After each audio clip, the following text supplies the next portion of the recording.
Hello. Morning. Morning. How are you? Pretty good. How are you? All right. All right. Brian said he wouldn't be able to make it today, so.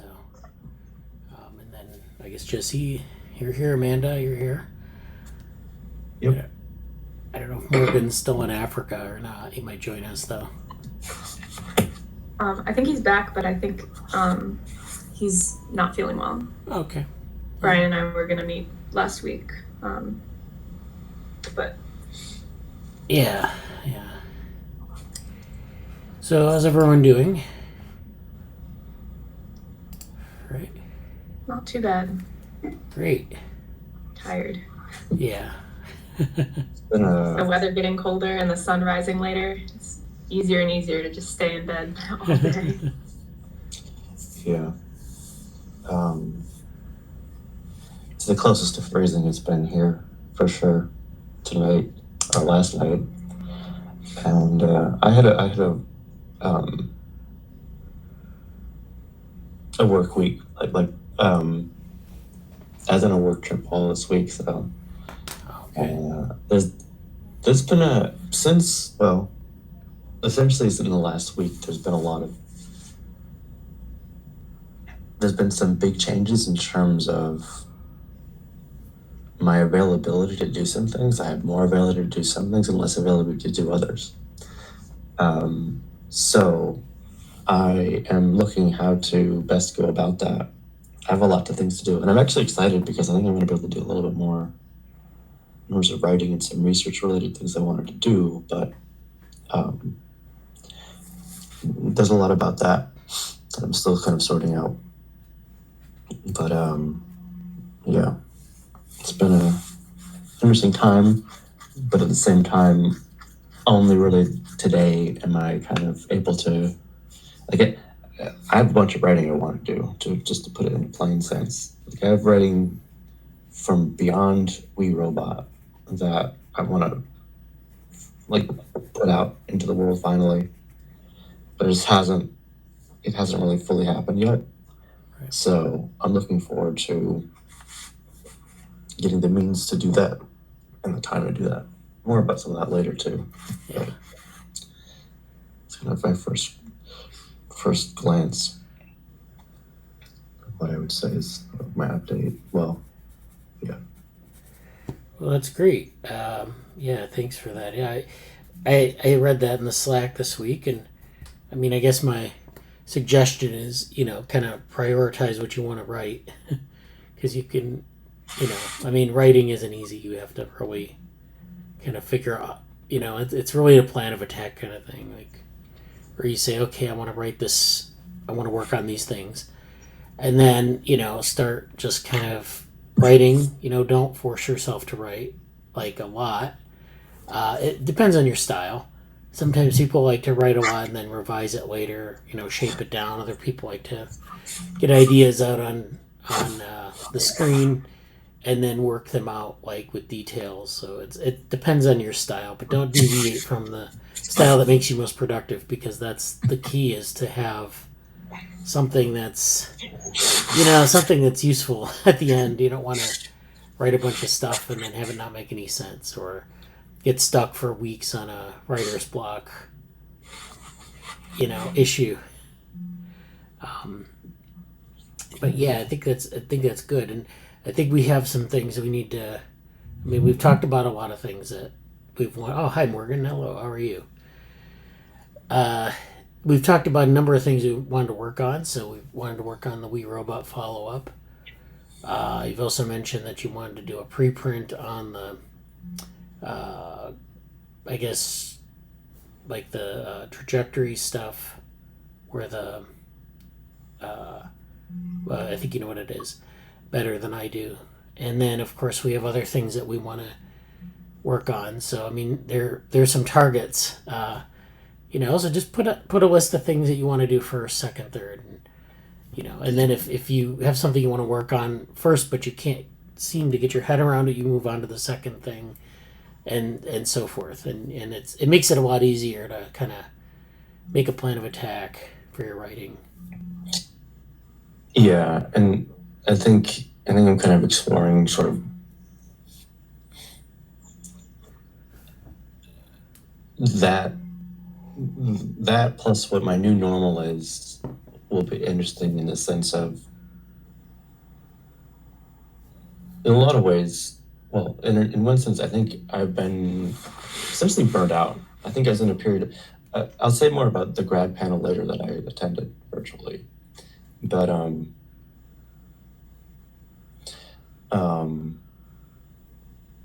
they talked about burnout, and I'm like, well, I know about that term. Of course I know about that term.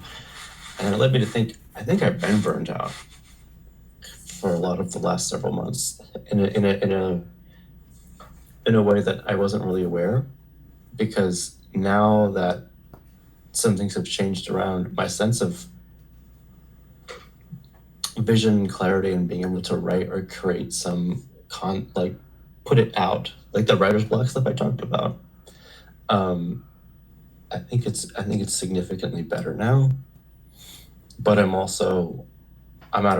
have the practice. I don't have the routine or the practice of, here's my writing time. And I think that's like something I definitely want to do, is to have, basically what Bradley said is like, I have a list, and then it's just, okay, what cylinder is firing today, and just go to that, and just like, because it's not going to be, at least I am not at the stage of having the discipline to say, okay, well, today I'm going to write about this specific thing, or maybe even just like momentum. So I definitely relate to that, and I think that's going to be kind of the next challenge, is getting myself into. I've done good with the reading and writing fundamentals. I've done good with the reading, but not so much the writing yet. And I think that's sort of the next frontier for me. No less that I'm doing writing like graduate school applications and all that stuff too. It's kind of the next other thing on the horizon.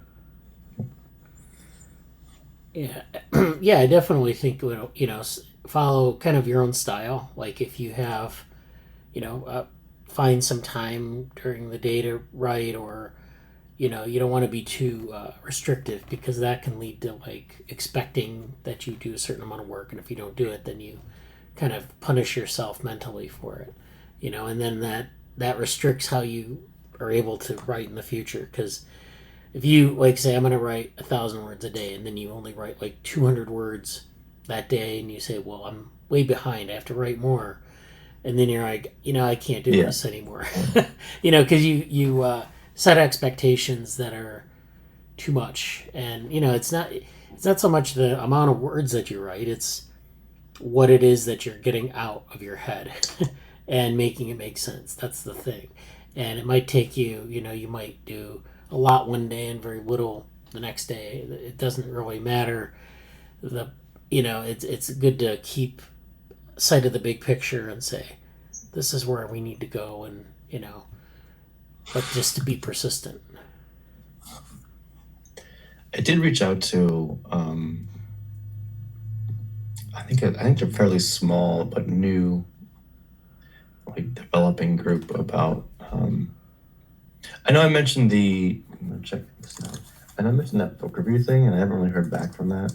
I like when someone asked me to review their stuff. Oh yeah. But also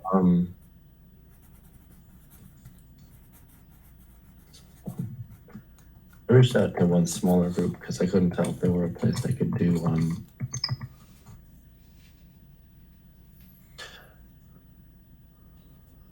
thinking about a place. I have a few different versions of the We Robot article I want to write. The most general one and the most basic one and the quickest one I want to do is sort of it's like a blog post here, like on our Medium or whatever.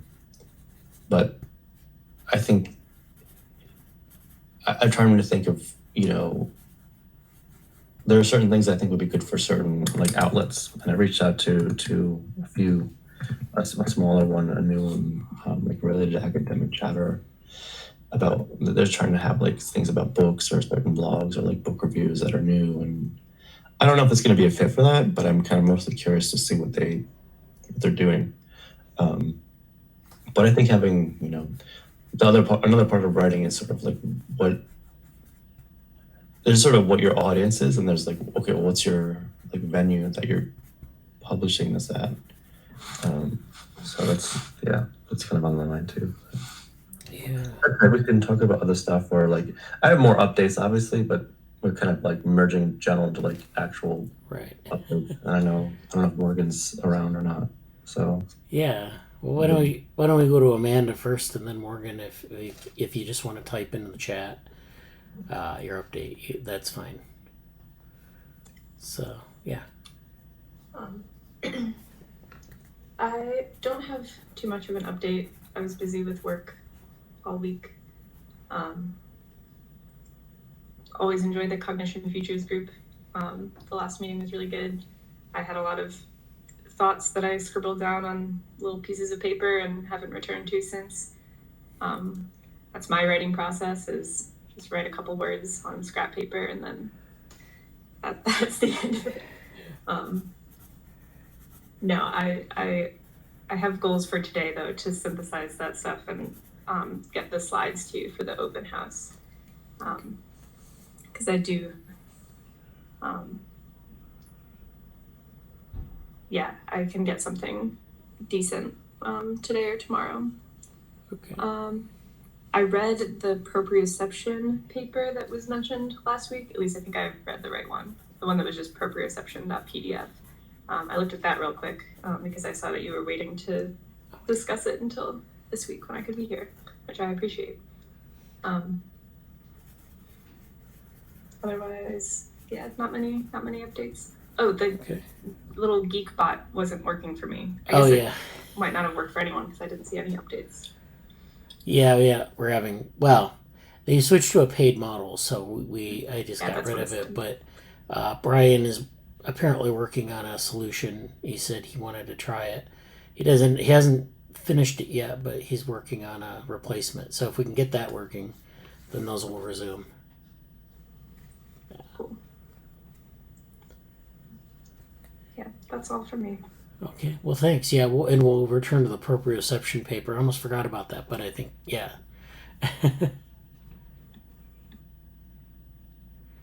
Okay, Morgan, how are you this morning?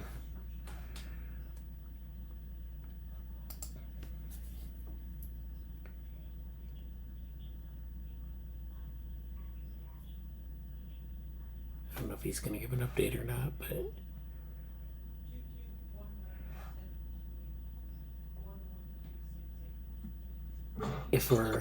so I guess we can, I guess Morgan can give an update in the chat, and I guess we can return to Jesse if we want to just go into the more detailed update, and then maybe we can talk about the proprioception paper after that. Yeah, okay, Morgan, that's fine. Okay. Just put the thing in the chat when you're ready, and yeah.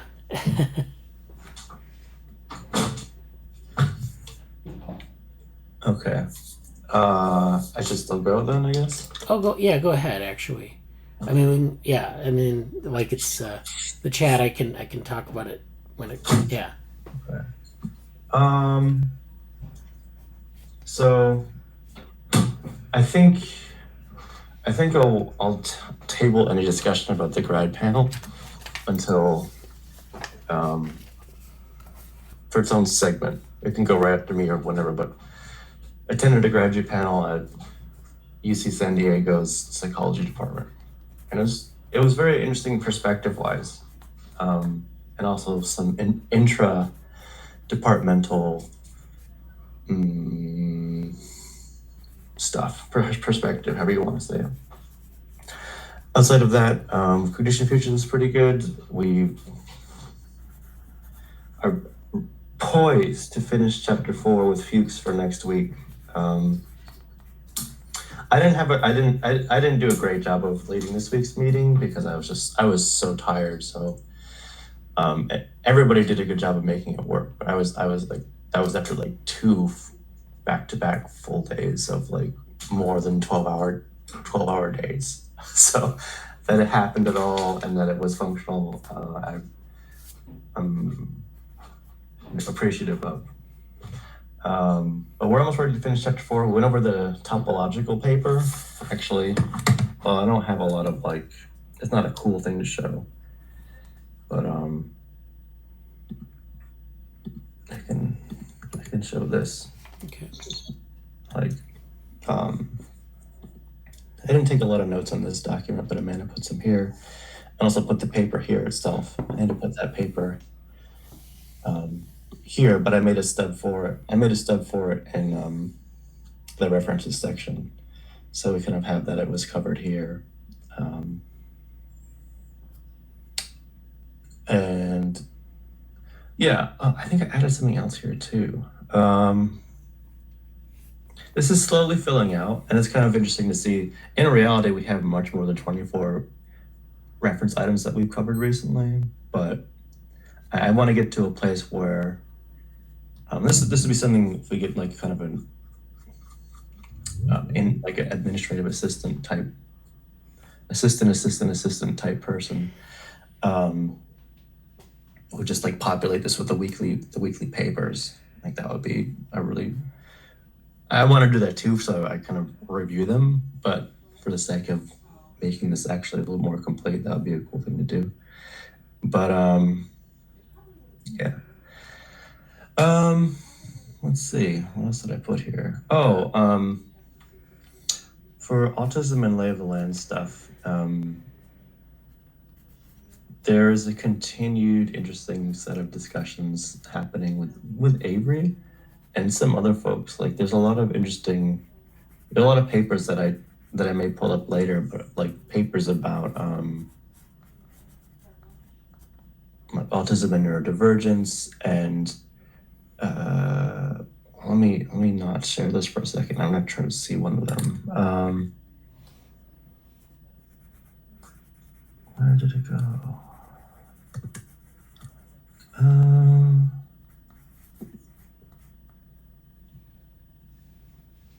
Also, well, this will be kind of a later thing. I had a total blast from the past in terms of here we go. Okay, let's do this like this.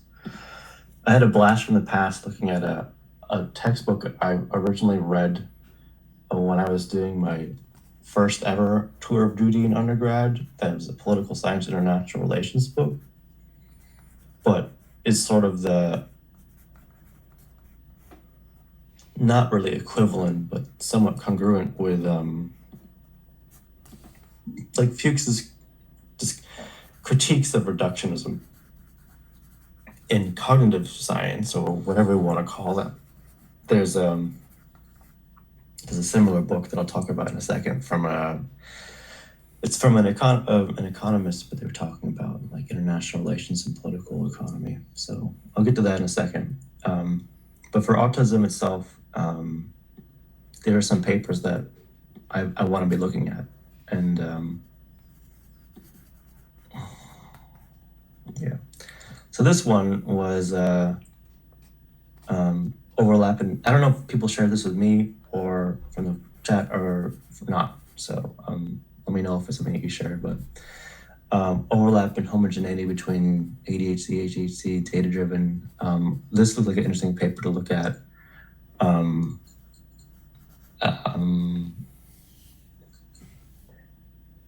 Looking a bit at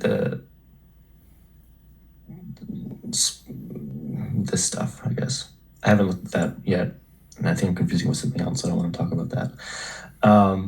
This was interesting. Autism and anthropomorphic theory of mind. I'm pretty sure Avery found this one, but extending, like there's interesting stuff about. I think Avery was saying how autistic people may have a higher degree of empathy with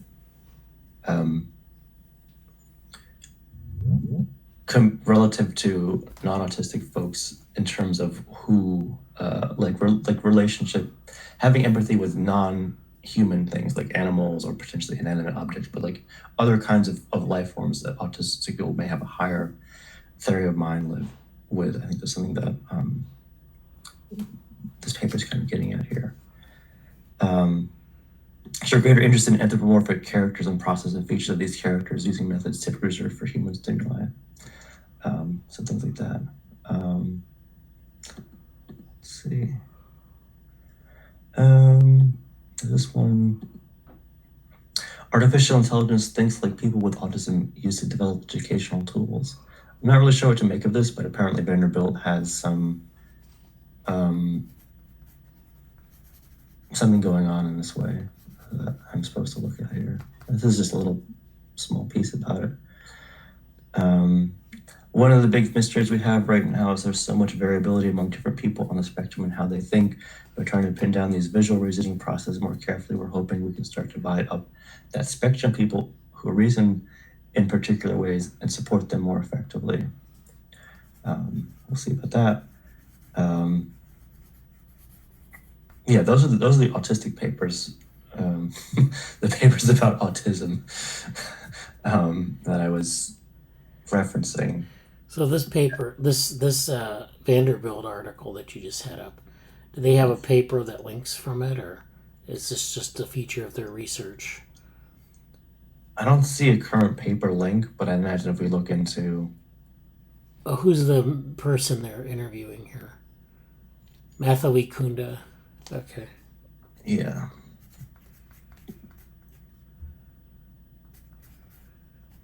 This is computer science. Mm-hmm. Okay, yeah.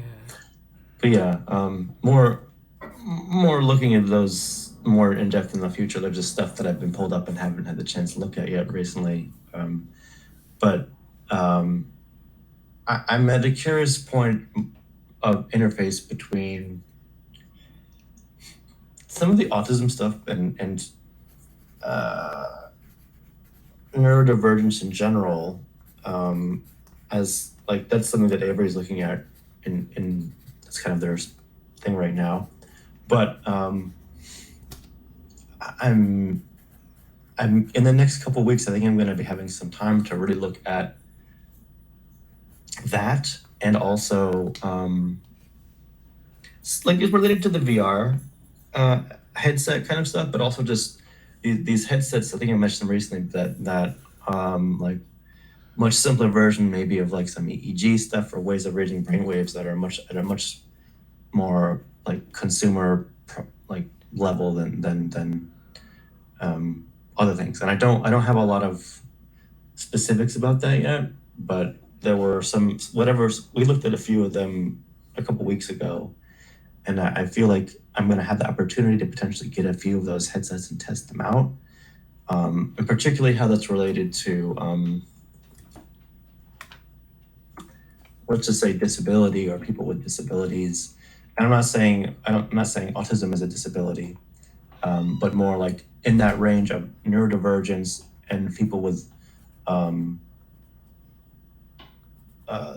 learning disabilities or other developmental disabilities. I may have a very ripe opportunity to look at a bunch of stuff there. So I'm kind of just mentioning that again in the sense of if people hear of interesting stuff, please send it my way, because this seems like a pretty large opportunity that's coming up for me. And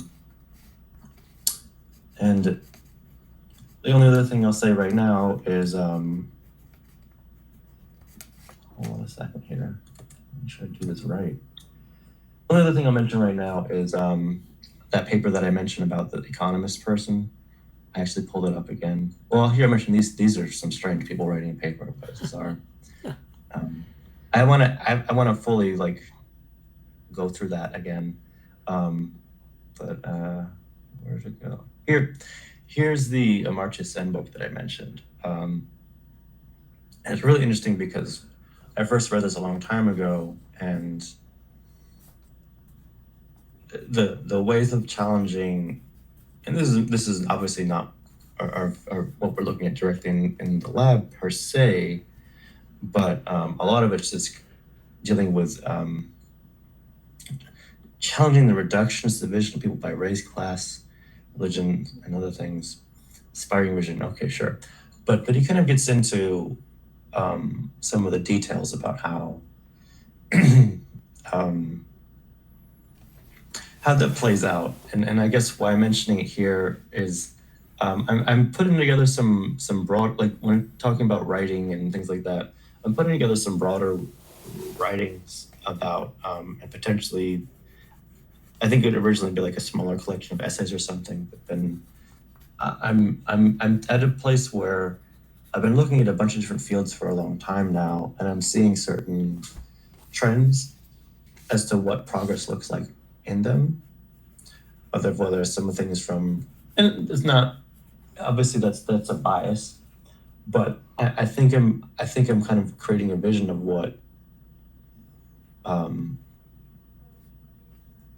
like paths that could be that they're not really congruent, but paths in different fields of study that have similar means of, and it's not as simple as, oh, everybody's going to address reductionism, because I mean that's kind of, yes, but a little, like, being a little more nuanced in that and kind of saying, hey, in these different fields of study and these different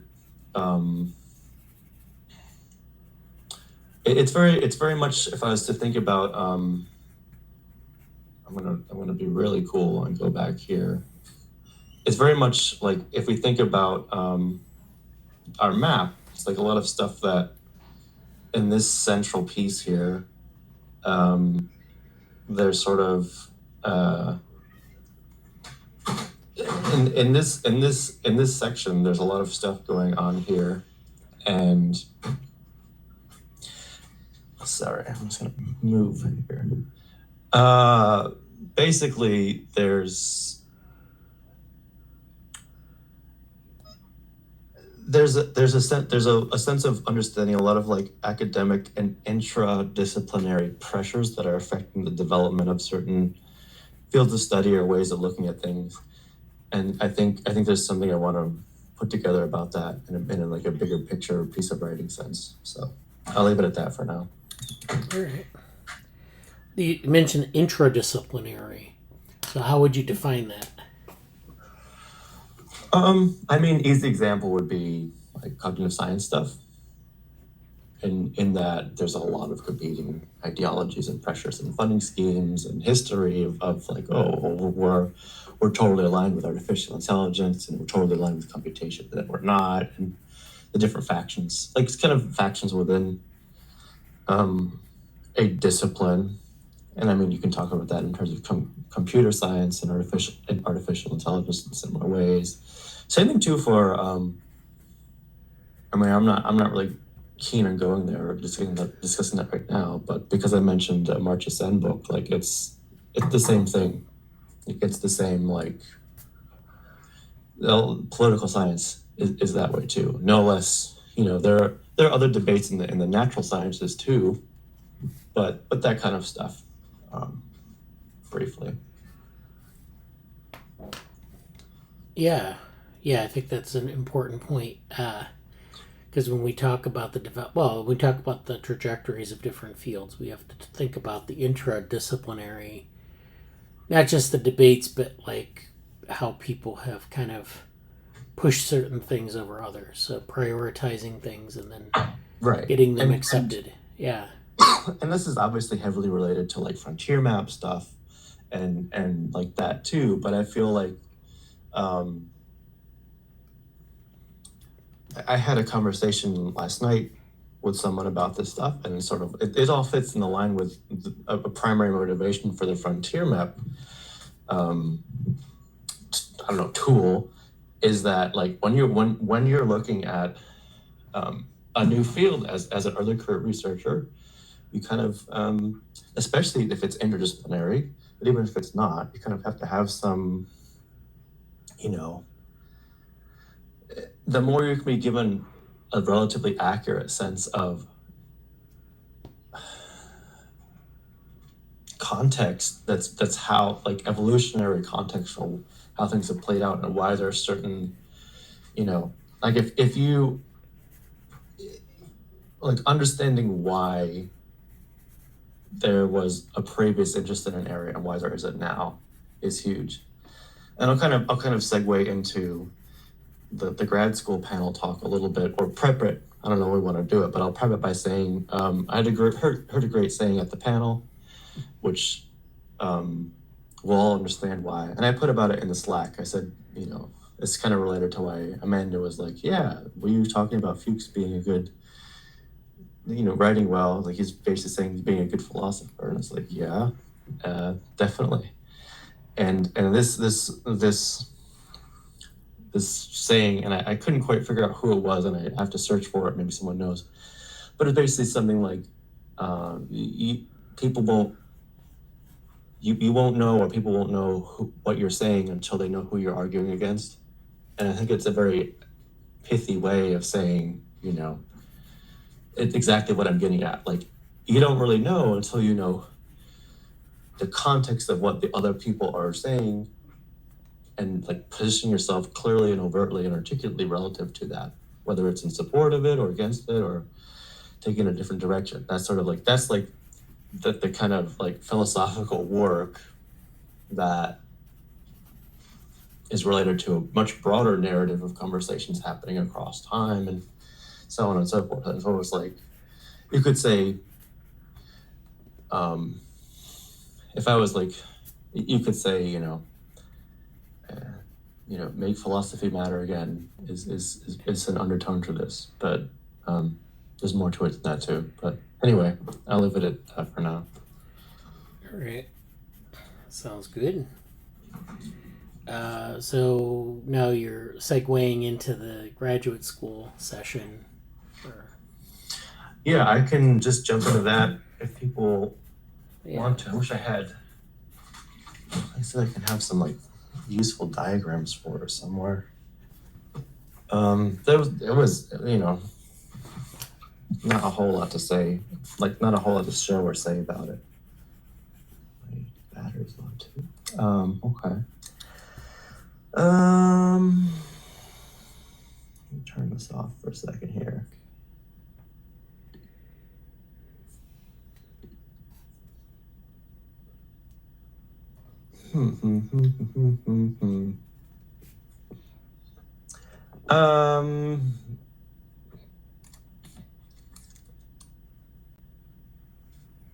Yeah, this kind of works. Yeah, okay, this works, all right. So, it was kind of aimed at like diversity and inclusivity in this area, but diversifying psychology is kind of meant for people who maybe are non-traditional students or underrepresented, things like that.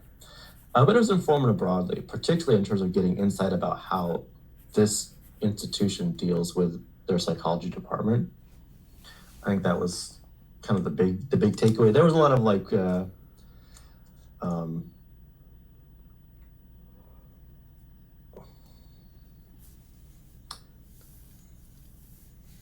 I didn't see. I just missed these flash talks. That's too bad.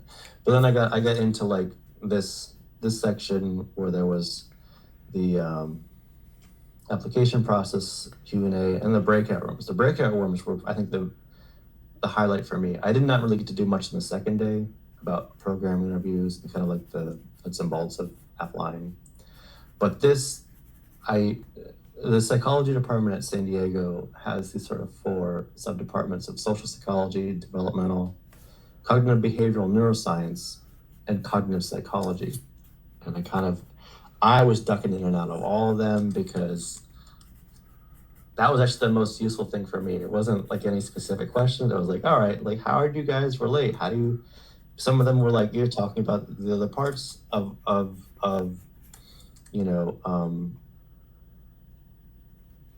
like what it was like to be in another one of the subgroups and what they do and why and how it goes about.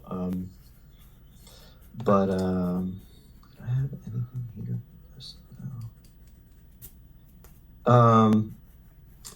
Suffice to say, it was quite interesting to see all of that, and I feel like I learned a lot about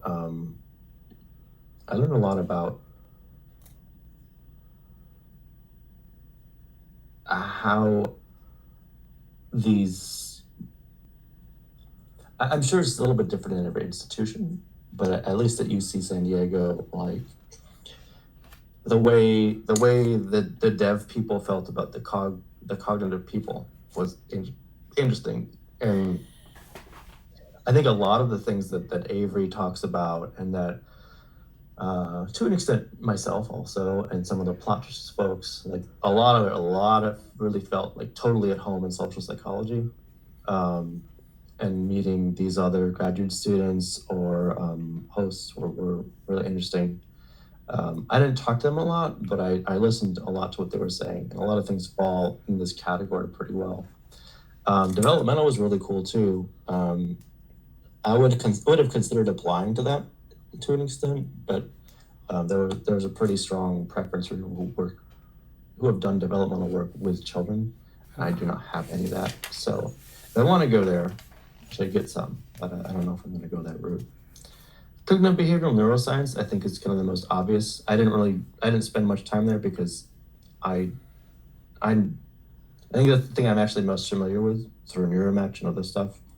So I kind of know what that is. And the cognitive psychology was interesting in the sense that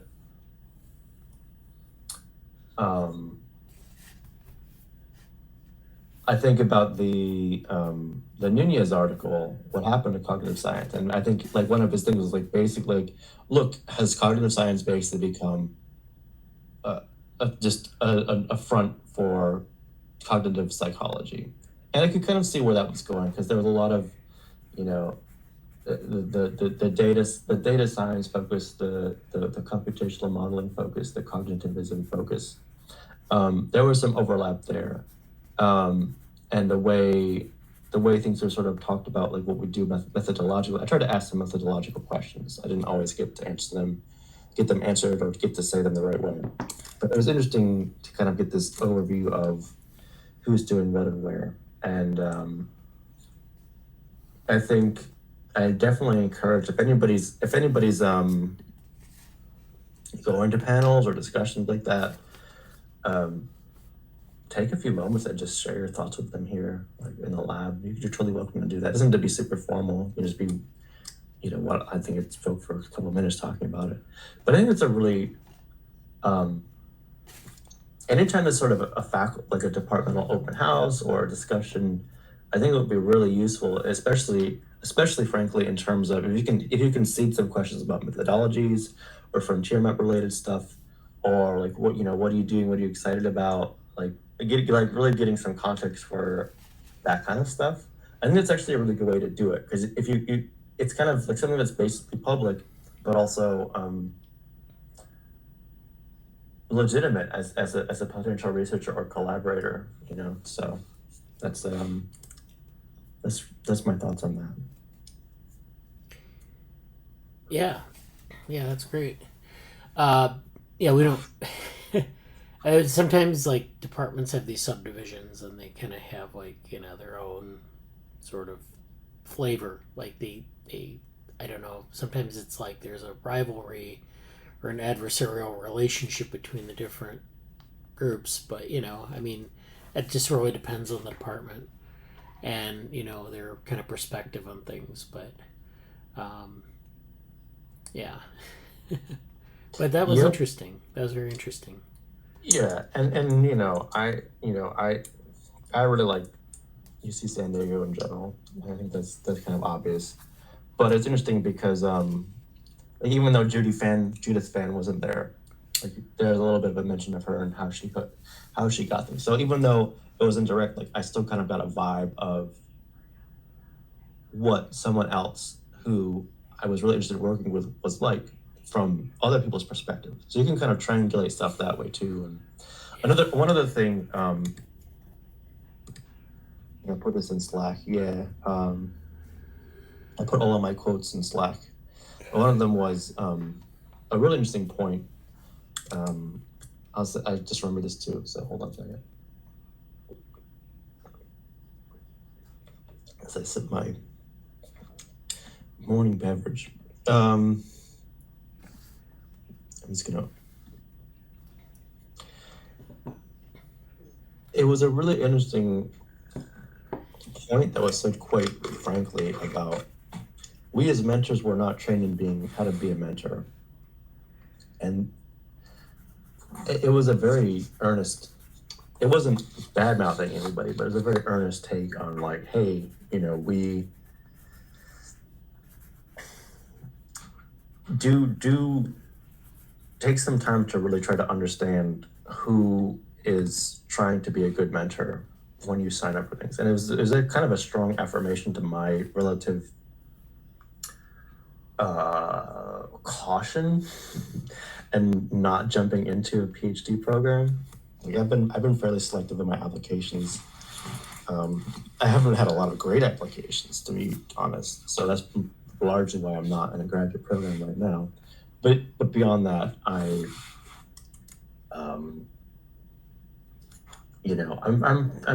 think it's good to really investigate who cares about being a mentor, at least to some extent, because a lot of people don't. And there's a nice discussion around, the people that care, like they're learning and they're trying to do stuff, and there's a little bit of commentary about some departmental incentives about being a mentor or not being a mentor and why, and like how seriously you take that, and obviously what stage in your career you're at when you approach that. Like those are all factors, and it was a nice discussion that happened there. And I think thinking about our own mentoring program, we talk about mentoring for undergraduate people or new researchers, but I think there's also sort of a mentoring for mentors as well, meta mentoring perhaps, and it's sort of like and there's something to talk about that actually in some of our work and some of the things we're doing in the lab. Like a lot of the mentoring, we kind of talk about it as if it's for the novices, the new folks, and that's true. But I think we could put together some specific things as mentoring other, like how, like to answer the question, the guy said, he said, we're these PhD students and we're mentoring people. We're not necessarily experts at mentoring. We haven't necessarily been trained in that. And I was like, well, maybe someday we could put together some training material for that purpose, and it might be useful because I think we're having a lot of amazing conversations in this lab, in this community about that topic. Yeah. Much more directly and openly than other places I've been about it. So I think there's definitely some fruit there to be, dealt with. Yeah. I think that's true. And mentoring is kind of one of those things. It's kind of like a informal skill, so you learn it kind of from other people. But the problem is it's uneven. Some people are bad mentors, some people are good mentors, somewhere in between. So that isn't transmitted as nicely as we would like. There's a lot of classic remarks about like just because you're a really great researcher doesn't mean you're a good mentor or a good teacher. There's all sorts of imbalance there. And also, one shout out to my very first leadership program at Geneseo. It's still going strong, and they've inspired a lot of my interest in this thing. I kind of want to write back to the mentor, who was Dr. Tom Matthews a long time ago, and say I'm taking what you applied to me now, and I'm kind of using it to make academic research better on a broad scale. But I just heard about them again, and they were a lot of like foundational to me as like a place that was like, hey, we're going to talk about leadership and how to, bring some things forward and so on and so forth. So I don't really preview their website, but it's changed a lot since I was there, obviously, but it's good stuff. But to that end, I think it could be quite a useful thing to kind of craft. This isn't like an immediate thing because there's so much other stuff to do, but I could see. I just remembered. Yeah, that this segues into some things I want to say about New York's celebration of women in computing. Okay. Which is another update that I totally forgot to put on my list. But the immediate segue is it'd be cool to put something about that in that arena. Right. And I don't know if I really wanted to do that, but the direct overlap is at the end of last year's event, one of the hosts or main organizers said, "Hey Jesse, would you want to do something about mentoring?" Like there was a direct kind of request for me to look at some of the either having being, I don't know if it, I couldn't. And they sent an email. There's a planning meeting last week I couldn't attend because I was on a work trip, and I had to follow up with them on it. But I don't know if they want to have more like an event around mentoring or like within, like, you know, conference sort of like Neuromatch does the matching and the mentoring. I don't know if they're going to have like a specific, as part of the conference itself, a mentoring component versus like do a talk on mentoring. I don't quite know which one of those it is yet, but I think there's still some solid interest in that arena specifically. So this may dovetail, everything I said may actually dovetail into a real opportunity at an event in a few months. So that's kind of an important thing to, I don't want to miss that because I have to put that at the top of my list for my things to catch up on with this weekend is like reach out to Nick Wick, New York Celebration of Women in Computing. I was, you know, they're obviously like one of my favorite groups of people, so I'm curious to see what this year's going to be. That said, to double back on the other conference stuff, I could see New York Celebration of Women in Computing be an excellent place if we did a panel that was focused on like potentially neurodivergence or autism and looking at either like doing kind of a version of that, what we did with the AI ethics stuff. There's always going to be AI ethics stuff to talk about, and that's like we could just do multiple posters from our lab. We could have one for ethics, we could have one for autism, and one for mentoring if we wanted to. But those seem like really, really solid things. If we wanted to go deep and do a research talk, we could, but I feel like we could definitely get like posters in terms of those areas of I'm gonna write this down myself.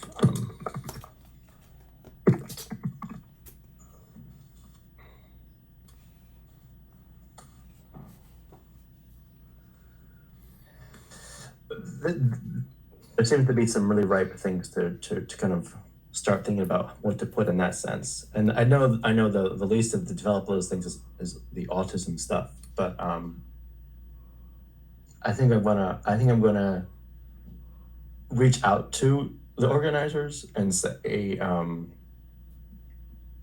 you know, basically rehash this conversation with them to an extent. Yeah. And say, here's some things we would like to submit, but also what, as a potential organizer or volunteer, can I help with it in terms of the mentoring? Because I know that came up and so on and so forth. So if there's anybody that has any interest in those things or questions they want me to ask about the event, I know Brian's not here. Brian, I think Brian would be a great volunteer or mentor or speaker in general. So I'll mention that too. If they, I don't know, who knows what we'll be doing in April, but if there's anything organizationally or research-wise you would want to discuss about that event, please reach out to me. I'll kind of start mentioning it again more in, I think I posted the call for proposal. I'll share it just to get it on the camera here quickly. I'm pretty sure I posted here. Yeah. Here's the call for participation. Kind of standard. Submissions are due in about a month. You can volunteer, you can propose, you can do a panel, which is a bigger thing. That actually could be, that might actually be a really cool thing for mentoring if we really want to go that way. I don't know, like, it would kind of, that might be like a ask Bradley to be on that panel kind of a thing. Yeah. I don't know if I would totally, I mean, I've been on a panel there before, so I guess I could do it again, but we could maybe have some folks on the panel. If they do it virtually, I don't know, we'll see. But yeah, this is a basic CFP.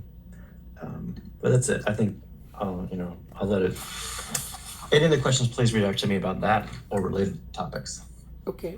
Yeah. Well, thank you. Yeah, we'll have to follow up on that. Please put that in the Slack somewhere where people will see it, and we'll think about, like, let's be mindful of that deadline so that we can get things in on time and have something nice. Yeah. I think that's definitely a theme that we can really develop in the lab. We've been doing that with the mentorship program, but also just a mentorship. They do have mentorship they do have programs and organizations devoted to it, but it's like I said, the training isn't evenly distributed, so it's Like, you know, some people are good at it, some people have training in it, some people don't at all or don't care. And it's like, you know, that you get to choose. You don't necessarily get to choose. You don't choose your advisors and mentors based on their ability to mentor you. Let's just put it that way. So it's really kind of hard to find your way through that. And there are a lot of times when you have to find, you know, maybe you have an advisor, but they're not very good at mentoring, so you have to find someone else to be a mentor. And it, you know, it's fine. It's just that you have to be mindful of people's abilities to do that sort of thing, or willingness to do that sort of thing well. And you know, it's always something to be mindful of. I was just talking to Brian about graduate school and how to apply and how to move forward with that, and that was one of the things that came up. So Definitely. yeah, I go back to that the San Diego psychology department and sort of their subdivisions. So the cognitive group there's a cognitive science program at San Diego. So how do those two things interface? Did you get a sense of that, or? Yeah, that came up, and there wasn't. Oh, I wish there was actually more discussion on that. I think if I spend more time, I think I would have had a better answer if I spent more time and asked that directly. Well, I think that's where it came up.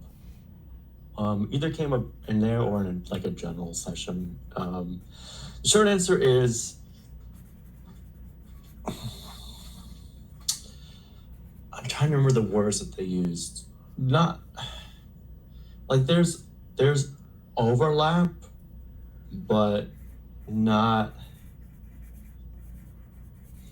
I couldn't get a read if it was like this is subtext for an intense rivalry that exists between these departments, or just not. I really didn't get a clear read on that. I think it's a legitimate question asked. I don't think people were hiding the answer from me or anything, but it was more like it's like, oh well, you know, actually, someone did say that. Someone kind of did speak to that and said, I would like to see more overlap between the psychology department as a whole and the cognitive science department. So I think that was kind of a nod to the classic departmental, like, opportunities for growth, opportunities for better relation, not necessarily rivalry, although that's sort of implicit, I think. But there wasn't a whole lot of, nothing really juicy was said. Nothing really juicy was implied either, but kind of the obvious stuff you'd expect. And then my sense of the difference was just that cognitive psychology felt really like sort of mechanistic and behavioral, of like, we're going to test these theories in a very we're going to get data, we're going to crunch the model, we're going to it felt the most computationally embedded of all of the groups. Yeah. And so that, you know, there's some, but that was my general like read. But I think that's a great question, and I kind of want to. I have some folks I'm going to be reaching out to, and I may kind of drop that in some of my. Some other questions I had, you know, kind of set remarks that I send to them. Yeah. And kind of see what they say. So to be continued on that front, I think. Also, I mentioned, I did specifically mention too, actually, that like, hey, I know there's sort of a, I don't know what it's officially called right now, but there's sort of a program at UCSD that's integrative. Like, you can join our cognitive science department, or you can join our dual degree, combined, whatever. And from what I said, I don't know if someone didn't totally get that, or whatever else, but they kind of mentioned, it was like, well, it's kind of just having another, just taking a few courses outside of your major, I guess, or outside of your main department. And to be honest, the way they spoke about the program, I don't know if it's because they didn't know a lot about it. It might have been a grad student who just wasn't in it or something. Mm-hmm. But the way they talked about it, it felt a bit underwhelming, which is interesting. So I don't know if it was like a bias. I think it was mostly an ignorance thing, but you know, we'll see. I didn't get a lot of, I have a lot of incomplete information, so Yeah. what I'm sharing is not authoritative by any means. Yeah. Well, I was just curious. Yeah. Yeah. So let's move on then. And I don't know if Morgan wants to give an update now. If not, we can come back later. Or, but I have some things to present on. Jesse plugged in his computer. And, Yeah, I did. I'm gonna not talk for a few seconds, so you can. Yeah. You have total freedom to say whatever you want. I was nervous with that, like power bar, like being at 0. So. Yeah, so you're. All right, let you have the mic, Brandon. Here we go. Yeah. Oh, Morgan, were you unmuted? Yeah, give me one more second. All right. I'm still there's a big hackathon going on this weekend. Oh yeah, the NeuroTech so- hackathon. Yeah. So it's like one. I didn't really sleep last night in just preparing, or organizing, and so of course I'm waking up and India and Paris are still going. Yeah. Just the end of their day. Just so. All right. Yeah, I was checking out a little bit of it. If you join the NeuroTech X Slack, they have a hackathon this weekend, and they have their own Discord for it, which like now we're getting the Slack and Discord divergence and all this, but it looks like there's some interesting stuff going on. I was checking it out. So, I mean, I didn't participate directly, but I like to lurk on those sorts of things and see what people are doing.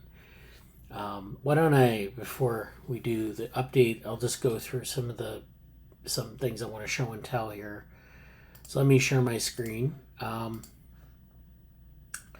And first thing I wanted to point out was that this was Open Access Week. And in the blog I administer, Synthetic Daisies, every year since 2016, I believe we've done a year. Every year we've done a theme for Open Access Week. So this year is managing virtual and hybrid meetings. So if I go down, thank you. If I go down to the OA Week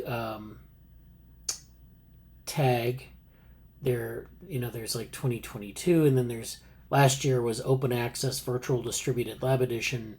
So I highlighted the lab here and some of the open access things with respect to publications. So those things are, those things were last year, and then this year got into some details on our meetings that we do, virtual and hybrid meetings. So it's kind of a subset of what was talked about in 21. There's some other readings in this list of things from years past. So in 2020, we talked about there was an event. I've been involved with ASAP Bio, which is a organization that advocates preprinting. And we had a session on past, present, and future preprints, and there was a lot of good stuff in that session. It's on YouTube.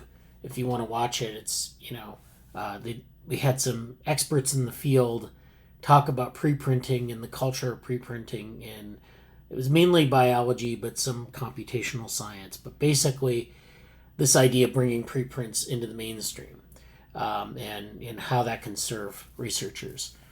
Then 2019, we did some things with sharing your own case study on data reuse.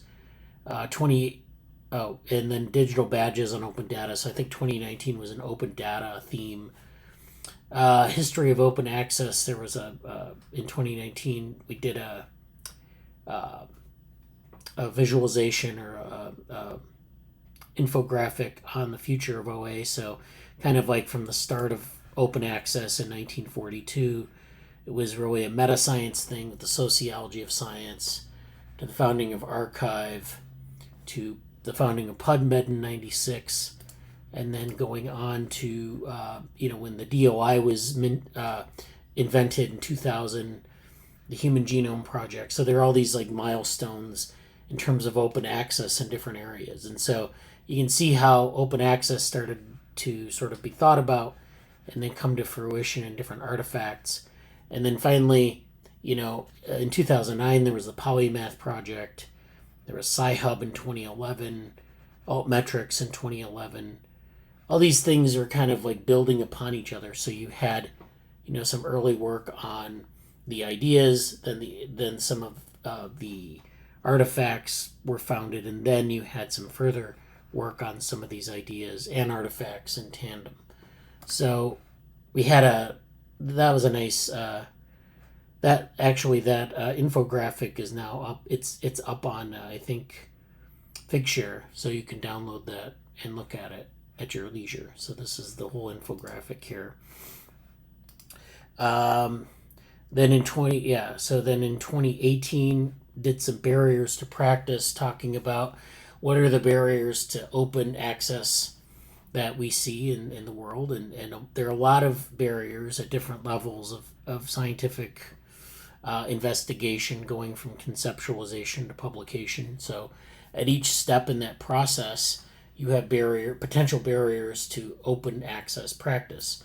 So I can't say, for example, make my data open if my conceptualization is to do something that needs to be private, or that I don't think about like this open infrastructure before I do my study, because you have to kind of think about those things in tandem. So and then and then 2018 there were a couple posts. 2017 there was a post on version controlled papers, which was actually kind of an interesting topic on how to create a document using version control. So you can do this in GitHub, or you can do this in GitLab, or you can do this in a number of different ways. Basically, the pathway to a version controlled paper is to create like a markdown file. You can create a style sheet in CSS. You can also have HTML elements and other types of things. In this instance, we're working with Bitbucket, but Bitbucket is just an example of it's kind of like GitHub, but it's a different company that runs Bitbucket. But you can use any version control system you want. So, and then you have your Zotero for your references. So you have a reference manager that plugs into this repo in whatever platform you're using. Then you have this ability to use diffs, or these changes in the document versions, to sort of do quality control or see who contributed what. You use Pandoc to convert it to different formats, so you can convert it to a PDF or a HTML doc or some other type of thing, and then you can mint a DOI so that it has a permanent record. So this is kind of dated because a lot of these elements are incorporated into different tools. So I can use something like atom.io, which is, allows you to look at the diffs and convert things using Pandoc, but it's a GUI that you would use on your own machine. So you can create these, you can actually recreate this entire pipeline locally. And there's a lot of good stuff in this list of things from years past. But this article, Managing Virtual and Hybrid Meetings, I really kind of advertised what we were doing in these meetings and, how we can enrich them. So I've actually been experimenting with Meta Quest and kind of bringing the 3D world into the meetings. So this can actually be done. So you can go use your headset, bring it into the Jitsi space. You can either do it through casting to your browser on a computer that's connected to Jitsi, or you can actually connect directly through your headset in the browser Wolvik, which is if you know Meta, it's a browser that you can use to access. I don't think any of the other browsers that they have accesses Jitsi successally. I was able to do it with Wolvik. That's cool. Yeah. So, that just adds a 3D element. And then, I actually did feature Cognition Futures Reading Group in here as an example of good practice in terms of note taking and integrating that with the meeting. And then finally we had our hybrid meetings. Hey, the chair. Yeah, the chair. So you and Jesse and Brian were standing in front of the chair, but the others of us involved in this panel were virtual. I was virtual, Aaron. and Aaron was virtual. and I think who else participated? Angela as well. Angela and I think Sam, was it Sam? One Yeah, of I the think so. interns did too. Yeah. So those, there were people who were live there at the meeting and then virtual, and then I discuss how this is something that everyone's trying to figure out how to do hybrid meetings. Can we do them better? Of course, but we got to think through how to do these things in these meetings. But this is the way this is the glue sort of to hold these sort of open access to these ideas and education and mentorship together. Oh, there we go, meme. We've got a meme. There we go. Oh, sorry, I've never done this before. I guess it's taken over my space, and now I don't know how to stop it, which is a little awkward. Okay, it was just gonna run for like 10 seconds. But no, that's cool. I'm obviously playing around with stuff here. But yeah, no, that's a really cool. I didn't get to read. I saw that. I was like, oh, this looks cool. I hope Bradley talks about this in the whole article. That's cool. I'm gonna share that around. I might even mention that at to the New York. I might mention that to the NICWIC folks too. Yeah. So yeah, that's cool. Very good. I put it in the Slack. I can't remember what channel it's in, but it's in the Slack. I'll reshare it in the general too. But that's one thing we've done this week. And the other thing is this SciArchive preprint. So this is a paper. Yeah, this has Jesse on it, myself, and Dick Gordon, who's a person in the Diva Worm group. He's he's been doing this for 60 years. He's a retired professor. And we did this paper on embodied cognitive morphogenesis as a route to intelligent systems.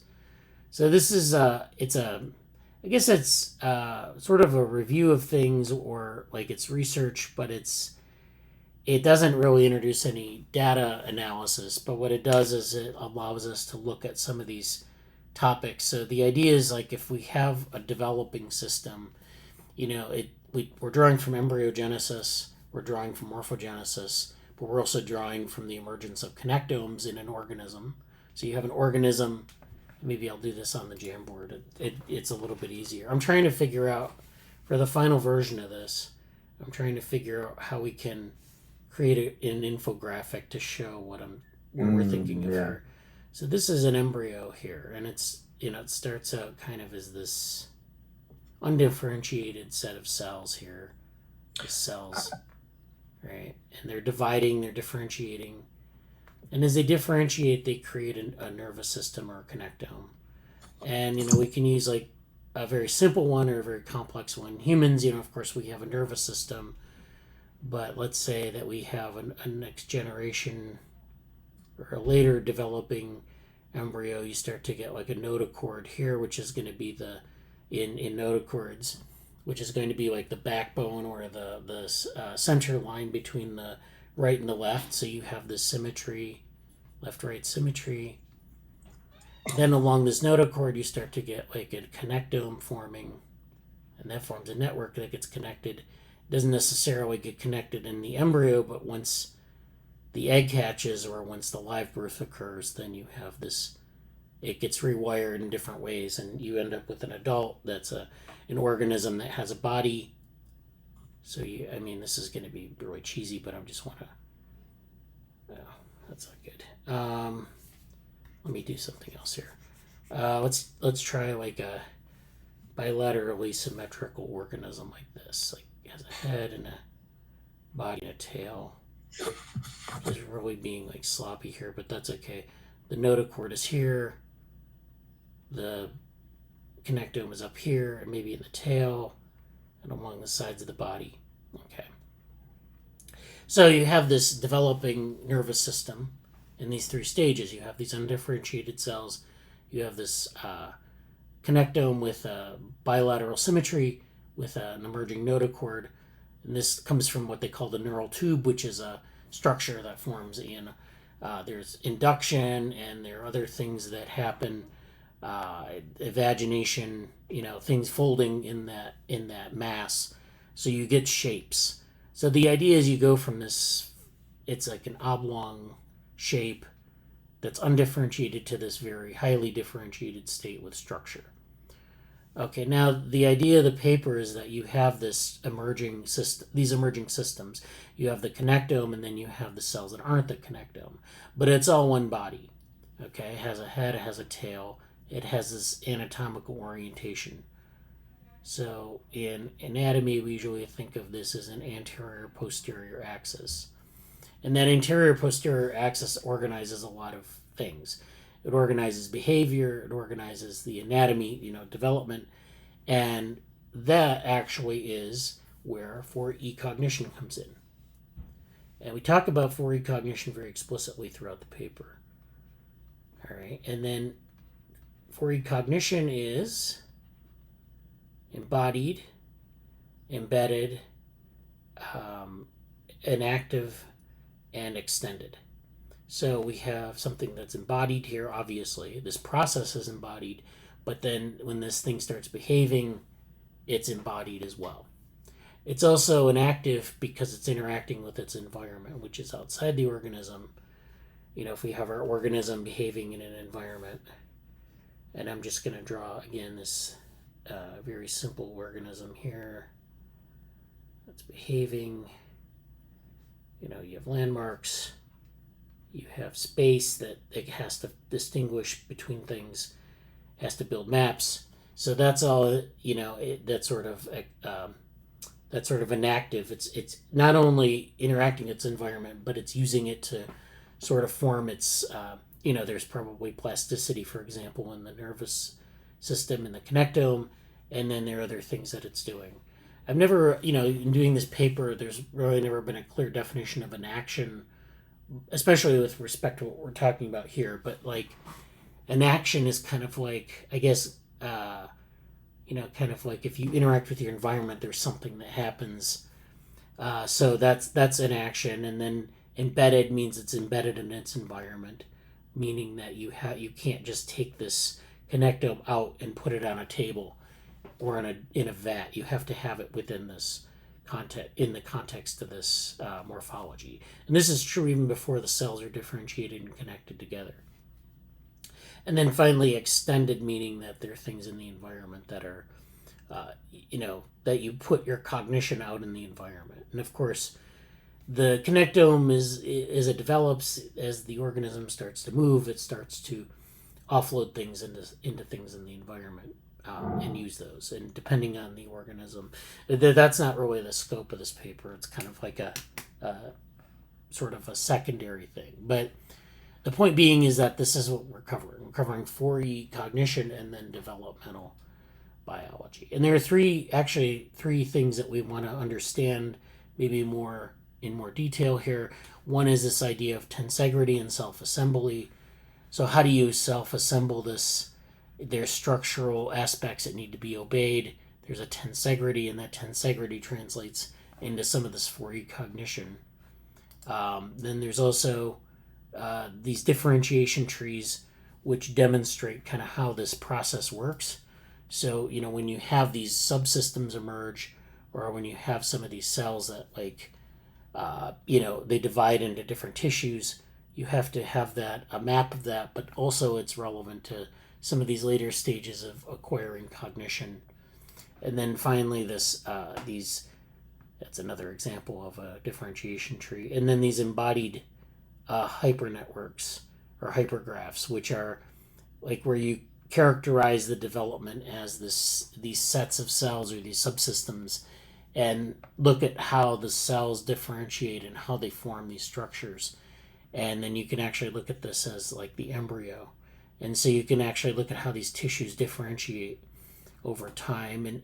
But then you can also use them to orient the organism. So this is an organism that's oriented left to right and anterior to posterior.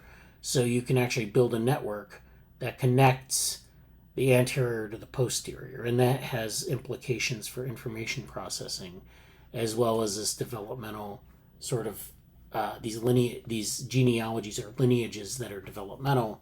You can connect them at any one level into sort of like a network of things, network of relations, and it can be anterior to posterior or left to right, and that can actually inform sort of the design of neural networks if you're thinking about like a neuronal system or an information processing system. So that's the idea here with this third thing. And then the conclusion talk about some of the more explicit linkages to 4E cognition, like with respect to homeostasis and allostasis and things like that. So that's that preprint. So that was something that was that's going into a special issue. I think it talked about the symmetries of life and mind, and that was something that Adam Safran and and Michael Levin are involved in. So we'll see if they what they think about that. We'll have to probably do another round of revisions on it. So I expect that's the next step for that will be, like, we can't edit it before the revisions. I wouldn't. I mean, I would just kind of wait for.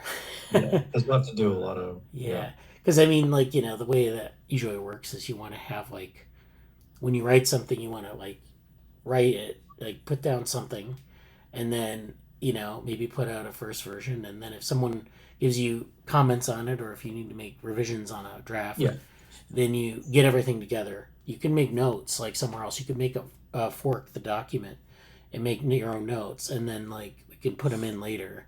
But that's like, we want to be able to manage that process. It makes it easier to rewrite, to make a second draft to improve upon it. But right now, I think it's kind of basically the argument down. Like I said, there probably needs like a summary diagram for the final version of this, like where there's like, kind of what I drew on the board. So I don't know how to, I think there's like something here.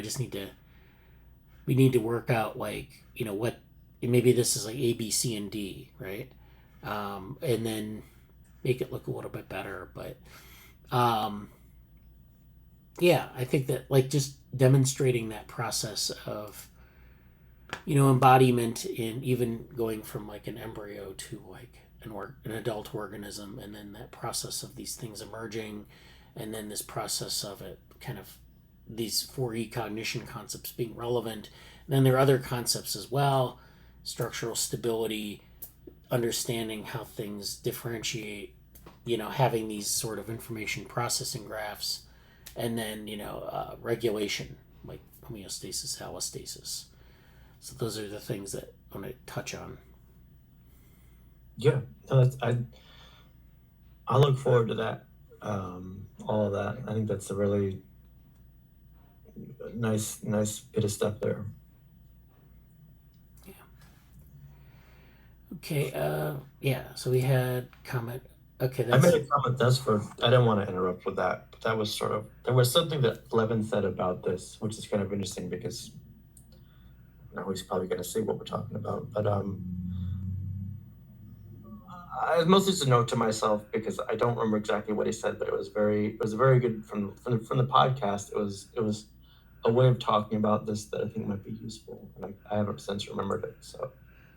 So Levin had an interesting comment about embryogenesis versus how, I forget the name of the worms, the flatworms that he works with. So he works with flatworms. Yeah, these are the worms that, like, if you take a single cell and you just put it somewhere, you can regenerate, whatever things, and they still come back. Right. So they have these sort of what they call totipotent cells. So each cell can generate an entire organism, and they actually can retain memories from. Yes. Yeah. So which is interesting. Cool. And then so these worms split, and how they are relatively immortal. So the pluripotency means they're immortal. Basically, the cells, if they're like pluripotent, they have this immortality, and once they differentiate into some set of cells, then they're immortal. Like, basically the cells can divide infinite number of times if they're immortal, but when they cross this barrier, when they differentiate into like a somatic cell, meaning a type of cell in your body, a specific type of cell, then they only have a limited number of divisions that they can go through, or a lifetime of metabolic activity before they die off. The cells can die and become these blobs and then die off. So this is a thing in regenerative medicine that people are interested in, is this idea of cell immortality versus cell mortality. In humans, our cells are quite mortal, as we know, but some stem cells are immortal lines, and so that's something that, with stem cell therapy, you want to have that set of cells that you can, keep growing and modifying, and then you may be transplanting into people with diseases so that you can regenerate different things. But in this flatworm model, all their cells, I think, are immortal and totipotent. So that's why people are interested in a lot of this work. The autoencoder and compression of genetics via embryogenesis. I'm trying to remember what else he said. Yeah, I don't know. Autoencoding and compression are like terms that I guess engineering terms, but I think people are talking about how you can use the genome and have this higher order sort of signal processing or information processing of the genome, because people think of the genome as this code, and the genes are the code that specifies different things, not entirely, but in a flatworm it would be pretty straightforward in terms of the contribution of different genes to some of these functions. So yeah, I mean, I don't know what he said, but I'm sure he'll be putting a paper in the special issue.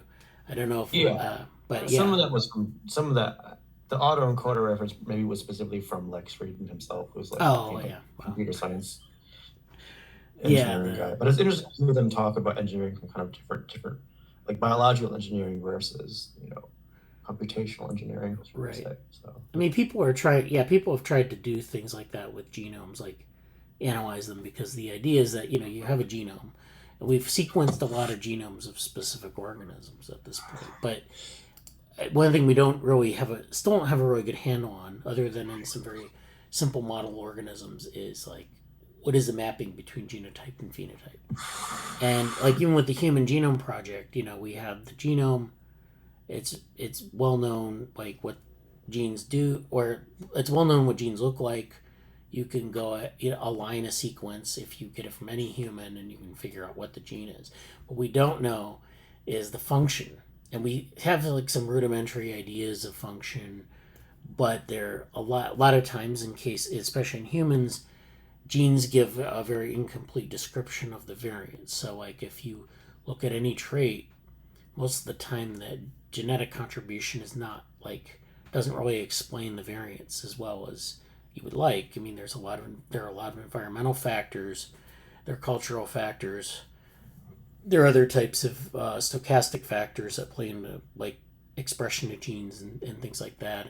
So we can't really say it's really going to be a hard path to finding and I don't even mean being able to map a gene to something in the phenotype. I just mean how to make how to make our knowledge of the genome useful to say treating disease.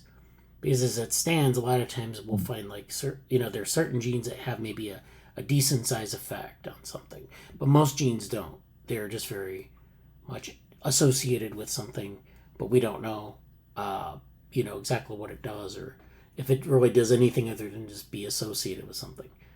So that's a challenge, and that's one of the interests that people have in a lot of these model organisms, is they can use them to kind of clarify some of those issues in a system that isn't as that's relatively simple, like C. elegans or flatworms or whatever.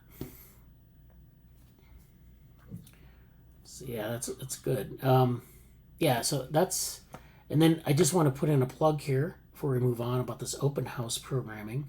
So this is the open house. Like I said, there's content being generated, and we're putting it on this YouTube open house channel. So the open house channel, if you go to the YouTube channel, it's Open House 2022. It's a playlist, and I have a number of them that I've worked on, that I put myself to account to create. A lot of things covering GSOC. There's a developmental AI one. There's a phasic project overview. Of course, there's the annual report, which is sort of everything we've done. A lot of things we've done this year, selected things, and then the Slack and Discord overview, which is just kind of going over our resources there. And then again, like I said, if Amanda said that she was We're going to be doing some slides soon. Brian has his slides completed. And so, that's all good. And I want to have, I want to invite people if you want to do an update to be able to do it. Just use the template. It doesn't have to be to 5 minutes. It could be to 10 minutes if that's what you think you need. Because we do a lot of like these time pressure sensitive things for conferences. I want to make this a little bit more open. But I want us to like be mindful that we don't want to go like an hour on something that might take 10 minutes. The template has like 3 or 4 slides in it. So if you find that like you need a little bit more time, you can take it. But, just something succinct. So this is what I've done, or this is my idea. And then we'll have these all up in this playlist. And I think we'll also promote the playlist again and again. So this will be something that people will see. It's not. So let's keep working on this. And then there's another thing I had an idea for, maybe a summary session, and I'm thinking of it as like the future of CogSci. So this would be us like going to that special issue of Trends in Cognitive Science and maybe picking out a couple of papers.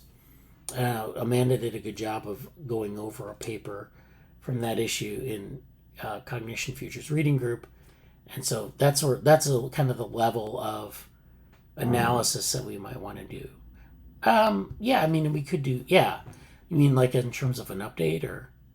Yeah, just like a 5-minute like update, just to make myself do it for that. That's totally. Yeah. I just want to put it there so that way it's on the list and I see. All right, let me do. Yeah. Because I think that's just little. Even if we just cover the last 2 or 3 years of NICWIC, that would be great. Yeah, that would be a nice preview for people coming in and say, "Oh, what is this?" Well, here you go. Watch this 5-minute video. There you go. Do it. Yeah, I'll put like 10 on there so you can use that. Yeah, I totally agree, and I about the other stuff, and thank you, Amanda, for reviewing the article from it, and I hope we can do more of that for this and also like in general. So yeah, and so we do this session, like it could be the end of the year or something, where we do like 3 or 4 people. You do one article piece, you present maybe in 10 minutes or so, you bring up maybe some questions that we would want to follow up on, and then we'd have people in the meeting where we would have a discussion about it. We'd say, okay, this is paper, we have these issues, and we might lay it out, like draw on a board and say, here are the issues from this paper, from that paper, let's go through, and then have them put them into the Notion when we're as we work through them. So it would be like a presentation, but then a working session after where we discuss this, and I think it'd be quite interesting because I don't know who else is doing this, with thinking about the future, thinking about some of these methods that we want to develop or whatever, or talk about in terms of a review paper, but I think it would drive that process forward. Mm-hmm. Yeah, I did. Okay, so now I know we're about 30. So why don't I move on to this proprioception paper? And I think it's in last week's folder. I'm trying to remember. Oh, this is it. Yes. Okay. So this is a paper that I wanted to revisit while Amanda was here because she has an interest in this, and I kind of talked about it last week. I talked about the Bernstein and movement science papers. So Bernstein was a Soviet physiologist, a systems physiologist who wanted to sort of unite cybernetics and movement physiology. And towards the end of his career, he kind of saw that there was a mismatch there. And so people in the future, not just because of him, but because of other things, kind of move towards dynamical systems. You do see a lot, especially in robotics, you see a lot of control theory flavored things with movement science. So the cybernetic approach is still around, but like you also see dynamical systems. This paper is on proprioception, a new look at an old concept. They talk about proprioception and kinesthesia. So, what is kinesthesia? Well, it's the sort of the sense of like your body, I guess. Amanda, do you have a good definition of that, or? Kind of. My understanding is it's the sense of your body's position and motion. So not like interoception, not like your perception of your heartbeat or breathing or something like that, but your motion and your motor activity. Okay. Yeah, that's a pretty good definition. So I mean, because this area they kind of talk about a lot of different terms like that kind of overlap. So I wanted to get a good basis of what these terms mean. So yeah, that's kinesthesia, and then there's proprioception, which is like kind of the sense of motion, but it's not related to it's so proprioception. They have it in the abstract here. Why don't we do that? Proprioception, which can be defined as the awareness of the mechanical and spatial state of the body. So it's kind of the awareness of your, like if you're touching something, you're touching something because you're getting feedback.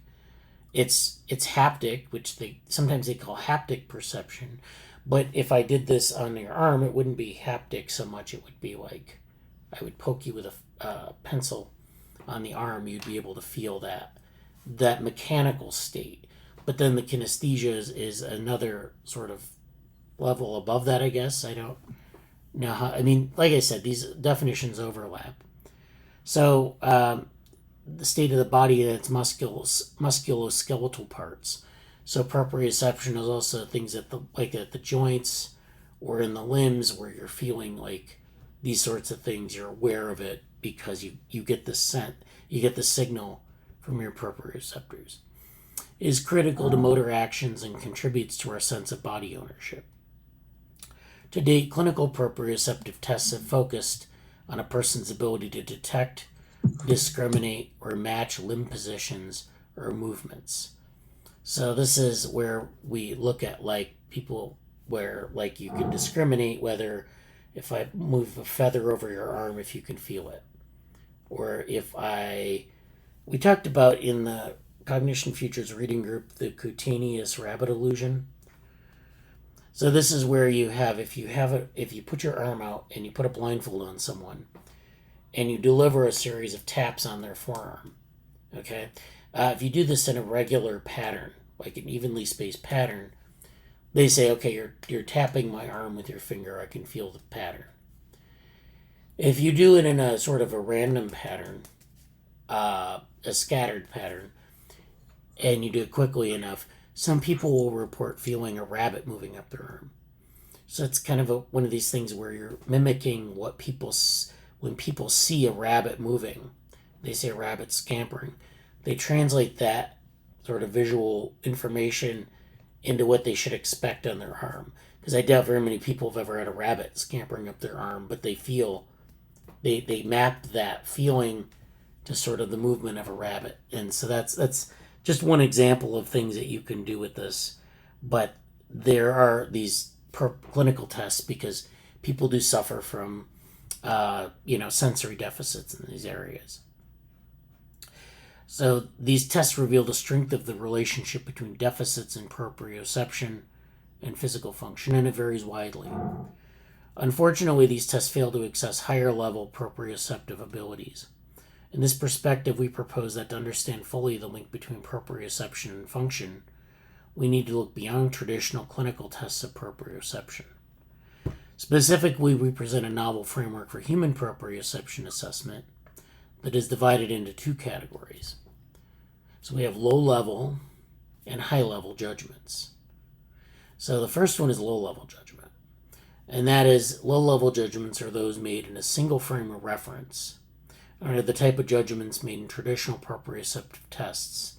So in this case, it would be like a detection where, am I touching your arm with a pen, on the tip of a pen? If you can feel that, then you can discriminate between, or detect, actually, this, but you can also discriminate sometimes if it's like a pen or a pencil tip.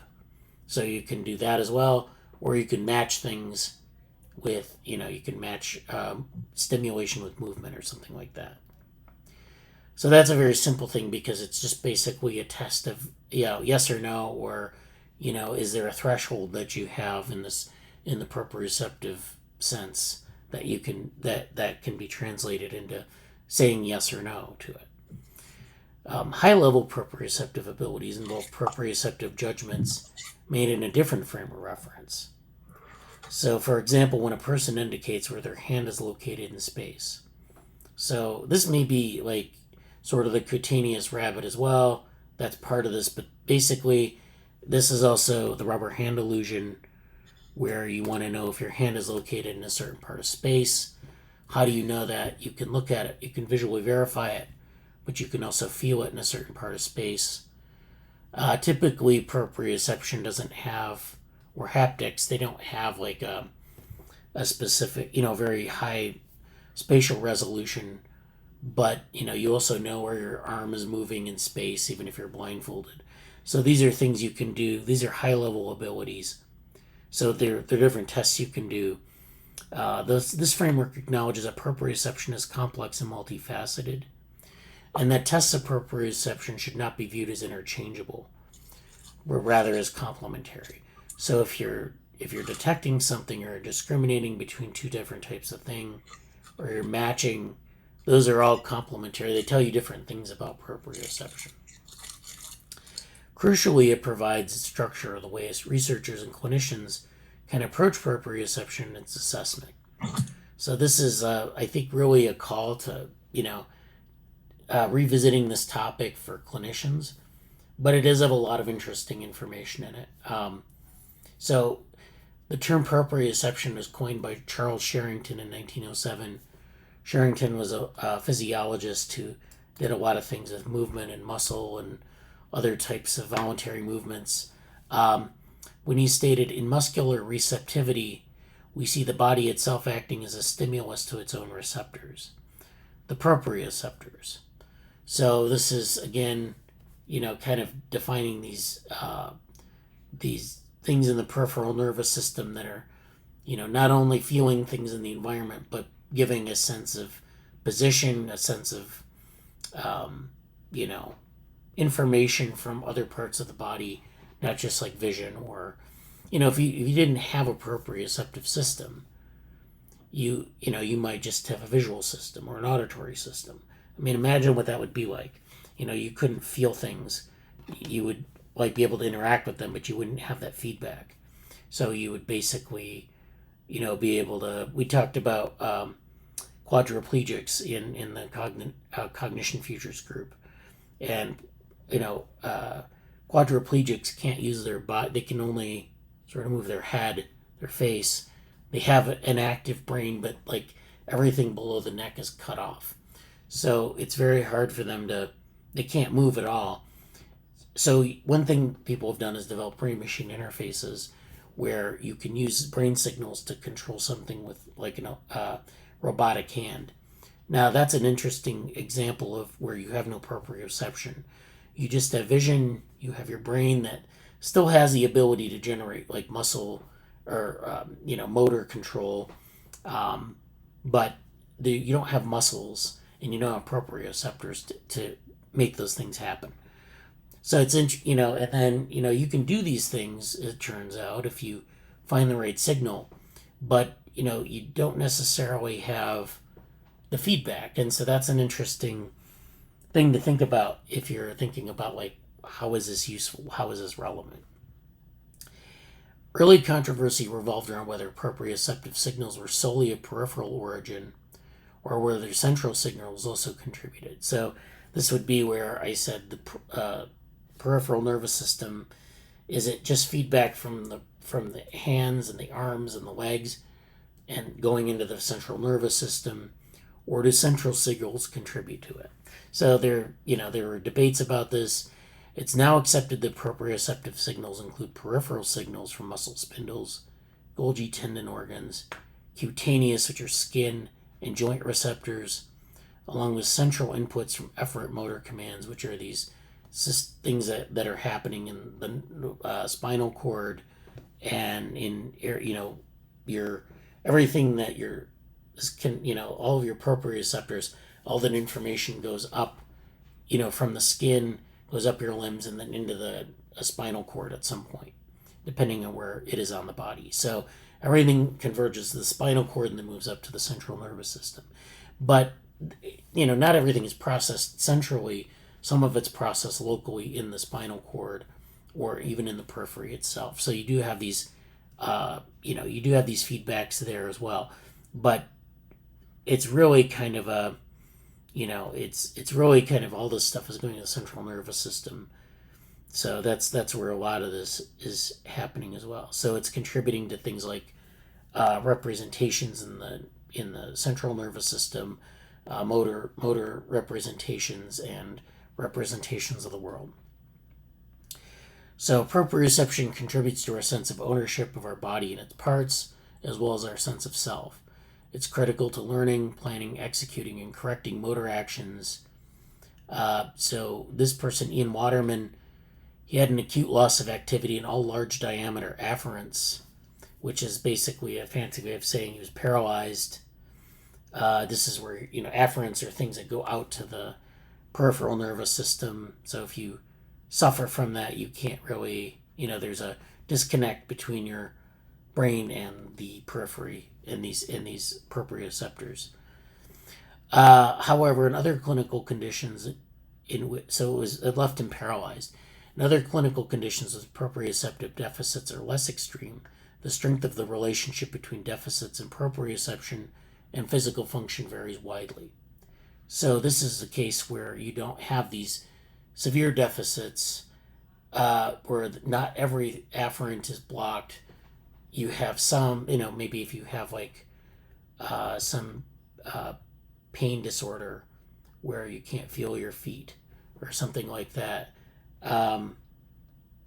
Those are things that can be maybe examples of that. The effects vary widely. But this is something that it's clear from a lot of this that proprioception is key to cognition. Importantly, this relationship is associational and not causal. So we talked about association with genes and phenotype, and the same holds true for a lot of these things in the nervous system that we look at. And of course, causality is different than association. And it's very important to distinguish between the two. With other deficits that impact function and performance, and proprioceptive tests often present. So you can test people with these problems. They may sense things. Their proprioceptors might still be working, but some of those feedbacks, some of those connections to the central nervous system might be variably impacted. So it's a subtle sort of system in that there are a lot of feedbacks. There's a lot of collective information that comes out of the joints and out of the limbs and things like that. And of course, the choice of measure is important to understand the system. There are a lot of different clinical measures, but those are maybe incomplete especially if we want to know about cognition and even things like higher order cognition or consciousness. A lot of the clinical tests may be inappropriate for that. A lot of this is oriented towards practitioners, clinicians. This is a schematic of proprioceptive assessment. So this is detect, discriminate, and match. So I guess match is like testing your left side versus your right side. Discriminate is whether you can discriminate between 2 points. And then detect is if you can detect a movement. And then high-level proprioception is where you have multiple reference frames. So this is more tied to cognition and vision and things like that, and feedback. So that's the whole article.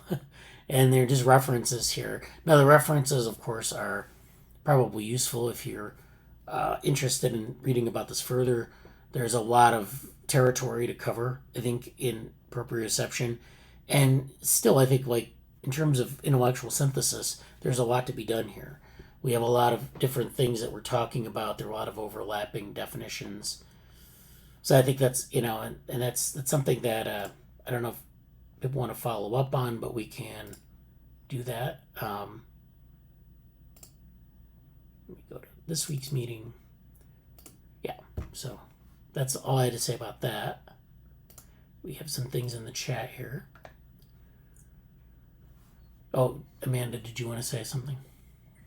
Well, I just saw the interoceptive loops comment from Jesse, and yeah, I was thinking about how this relates to interoception.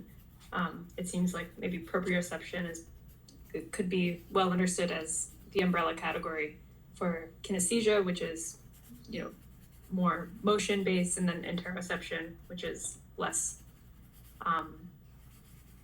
like musculoskeletal. But clearly those three things are closely related. So I'm trying to think specifically about how interoception fits in, because that wasn't really discussed in this. Can you say what those three things were again? Like proprioception, kinesthesia, and interoception. The latter two kind of being subcategories of proprioception. So okay. So proprioception and then the two subcategories you said? Yeah. That's my way of understanding it. What can we say again what kinesthesia is? I know we just said that, but just in my mind I kind of confused them. Like sensation of motion and position, kind of exactly how they describe proprioception. I guess they mentioned both. Because here's a definition, I don't know which it matches best. The sense of your body or your position in space relative to other things. Which would that be most of? Kind of proprioception-ish? With some That'd be kinesthesia? proprioception. Okay. All right. Okay. Yeah. But it seems like kinesthesia, it would also be kinesthesia. Yeah. I think It's like maybe kinesthesia is a little bit more like cognitive than proprioception. I mean, that's the sense I get. And I don't know if like people have really defined it that way, but it's like, you have the sensation, proprioception, which is just like the receptors, information, and then kinesthesia would be the kind of like awareness maybe, or like when you go to the nervous system and you're contributing to a representation of something, what would that be? That would be a sense of something, like, so, and then I don't know where interoception would fit in. Technically, I think interoception is like a little bit more. It's like if you like have your gut, if you're sensing things in your gut or your liver, internal states, things like that. But it's very similar to proprioception and in the way that it operates. So I mean, that. This is all complicated by the fact that there are a lot of debates internally to these fields, and like they have to define it, in a certain way, and some people don't agree with that. So, and they're still figuring out like kind of how this works. I mean, some of these receptors are not. I don't know if they've discovered every receptor that exists. Like the different classes of receptor, and it's something. Well, to do something open source communities shouldn't necessarily do. I was gonna make this joke earlier, then Bradley mentioned sensing things in your gut, and I'm like, I was just saying in my own mind, like, geez, I think I'm gonna make this plug for Levain Bakery to sponsor me. So if you want to sponsor our research about sensations in the gut, I really like their cookies, and I just have one on camera. But now I'm going to say, open for sponsorship opportunities to fund our research and how things sense in the gut and Levain. I'm sure everybody on the internet will now know that, and I'll get a sponsorship for tomorrow. So, soon, fourth prelude to inevitably the Levain Bakery research fellowship opportunity in partnership with our lab. So, anyway. Definitely yes to all of that. And in the chat, I put a bunch of comments that were kind of different. Not different, but relative to some PT related stuff that I want to finish what we were talking about before, but I'll definitely get into those too. But yeah. Yeah. Well, so interesting experience I had this week with a physical therapist and how their brain's memory or nervous system varied depending on how much tension or restraint was in certain areas, whether It was functionality came back. Yeah. it was a lot of I was basically I informally received some training from a physical therapist about essentially helping relax a muscle that was causing a lot of it was in concert with a bunch of other stuff, but it affected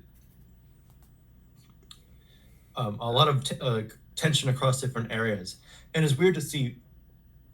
I don't have very precise language for this, but it was sort of, as they described it, it was almost like the nervous system was kind of resetting a bit because part of it had just become so numb and so locked out that there wasn't a full, like the sense of, I don't know the best word for this, but part of their interoception was just like it had just blanked out. It's not quite the same as like losing a limb or losing total functioning, but the relative functioning of that area and how it was getting feedback was just shut off. And so actually manipulating someone's tissue and seeing that reset, feeling it in my hand physically was quite interesting. Like just feeling the reset. Like if you ever massage like a trigger point or a muscle point and it goes away, it's kind of like that. But this was much more like holistically intense. You could like the whole body like physically spasmed as it was resetting. And I was like, wow, like there's a lot of really interesting thoughts regarding like some of Fuchs stuff. And I lightly mentioned like horizontal and vertical causality and kind of this sort of chain of regulation that's happening. And it was really interesting to just like, a lot of what we talk about is so theoretical, but just like physically do it and manipulate it with my own hands. And also weird to have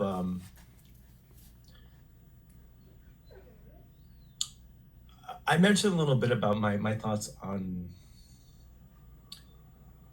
I don't know how to get into that right now, but just sort of the relative modeling or empathy of other people's, the theory of mind or just like physical theory of mind. I don't know what is. There's got to be some word somewhere for like your sense of someone else's body, like that sort of theory of mind, but also like physical. There's got to be some kind of physical sensation aspect of it too, which is I think even regarding like the Avery paper about autism and anthropomorphization of non-human things and how many autistic people or neurodivergent folks have a different. I think one of the ideas is like neurodivergent folks have to deal with nuance a lot more than neurotypical folks. So being able to have more flexibility or understanding of otherness or other ways of being, I think that's sort of one of the arguments in that piece or in that journal idea. And that's interesting, but also specifically just how are you able to perceive or relate to, like other people's bodies, like across different age or gender or perhaps species to an extent. But like if you're both mammals, you have a lot of overlap, a lot of things may be more accessible than other things and stuff like that. So that's a whole bunch of people. I read a paper that it was in the context of dance. I mentioned it at a meeting a few weeks ago. And that author would say that you can literally proprioception another person's body. And that's what's happening in dance. And that's where it's like artistic value comes from. Her emphasis was on dance and aesthetic perception. But part of her argument was that you could literally proprioception another person's body. Like that's the proper way to talk about that kind of empathy, which I found really interesting. The author was Sheets Johnstone. I believe at least that person was referenced a lot. Okay, let's put that down. Yeah. Well, that's great. Yeah.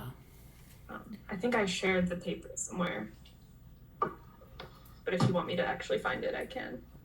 Yeah, it'd be good if you could put it in the Slack or make sure it's in the Slack.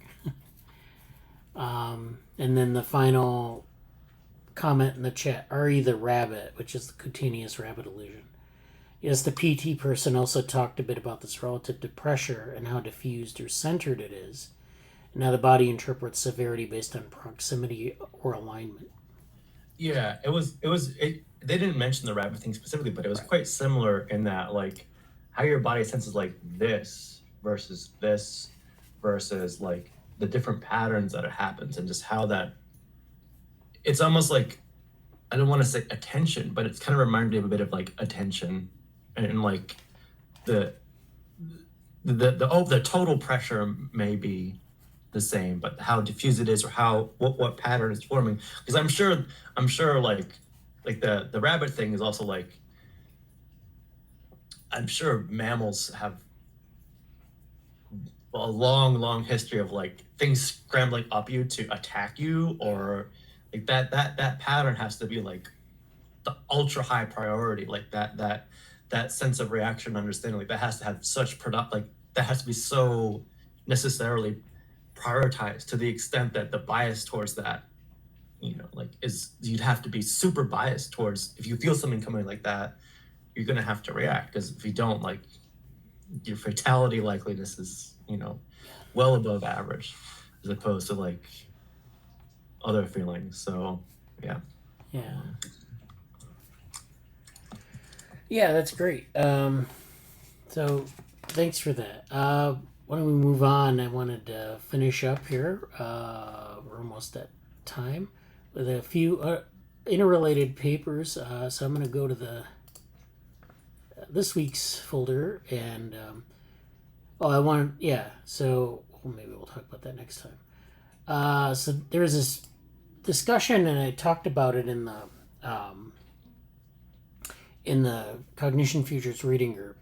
So there's this concept of experience-dependent plasticity, and we talked about it in terms of like, you have this, you have a nervous system that's developing, and you have to experience the world in order to have a good representation of it, or it has effects on like the different things in the body and the nervous system. So for example, if you have a rat pup that's exposed to an enriched environment versus an impoverished environment, there can be consequences for that. Also, if they're groomed when they're juveniles, there can be consequences later in life.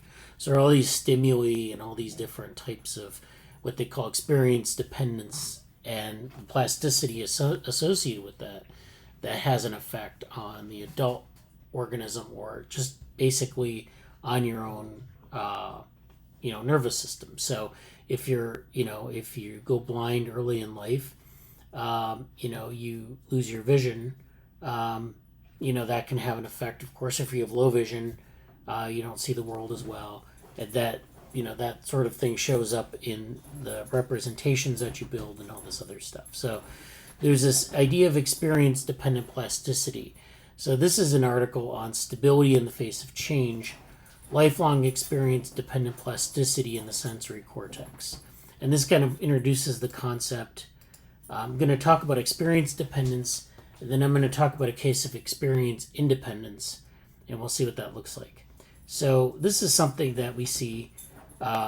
Plasticity is a fundamental property of the nervous system, and it basically involves changes in either like the connections between neurons, or the physiology of neurons, or something else. So plasticity is one of these words that gets defined in a lot of different ways, but basically that's what it means. It means some sort of change. It could be neurogenesis, it could be changes in the nervous system, in the metabolic aspect of the nervous system, or connectivity, or something else. It could be plasticity of behavior, which is something that comes from the nervous system but is mutable, basically.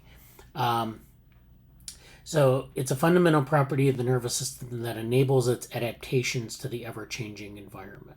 So a lot of times we'll talk about adaptations, like adaptations within the lifespan, not over generations like we talk about with natural selection. These are adaptations in terms of behavior and in terms of the nervous system. So if you, people argue that there's plasticity if you train to do something, that you acquire different types of adaptations that they call facultative adaptations that allow you to perform better or allow you to become more familiar with it. This is a type of thing that's plasticity. So then they say heightened plasticity, typical for developing circuits, facilitates the robust experience-dependent functional maturation. So in other words, to mature the circuit, you need to have plasticity. And the way you get plasticity is through experiencing the world. So if I have a rat pup and they get experience on an enriched environment, their neural circuits develop normally. But if the rat is deprived of any sort of an environmental stimulus when they're developing, their neural circuits develop atypically. And so you don't have normal development. So it's really a connection or a feedback between the environment and the development of the nervous system. This plasticity wanes during adolescence to permit the stabilization of mature brain function, but abundant evidence supports that adult circuits exhibit both transient and long-term experience-induced plasticity. So this is particularly relevant for development, but in adulthood you can also acquire things, and an experience-induced plasticity is important for maintaining a lot of circuits, but also you can learn new things, of course, and so this is something that occurs in adulthood too. Cortical plasticities have been extensively studied throughout the lifespan in sensory systems, and the main distinction between development and adulthood arising from these studies is the concept that passive exposure to relevant information is sufficient to drive robust plasticity early in life. So this is even passive exposure, meaning just being around something instead of actively interacting with it, can be enough to drive this sort of experience-dependent plasticity. And so recent work in the primary visual and auditory cortices began to define the circuit mechanisms that govern these processes and enable continuous adaptation to the environment, while transient circuit disinhibition emerging as a common prerequisite for both developmental and adult plasticity. So there are a lot of mechanisms within the neural circuits that govern these processes or enable adaptation. And again, there's a feedback between like the different sensory organs and sensory information coming in and some of these properties of the circuit. So circuits can disinhibit information, or they can prime information. There are a lot of things going on at the sort of the circuit level as well. Drawing from studies in visual and auditory systems, this review article summarizes recent reports on the circuit and cellular mechanisms of experience-driven plasticity. So circuit and cellular mechanisms are connections between cells, but also the cellular physiology. And so there's a lot of evidence that experience-dependent plasticity is driven by different types of gene expression cascades that open up certain aspects of a cell to changing its action potential, its firing rate, but also in how it's integrating information from other cells. In this case, we're just talking about neurons, so other neurons connected to it.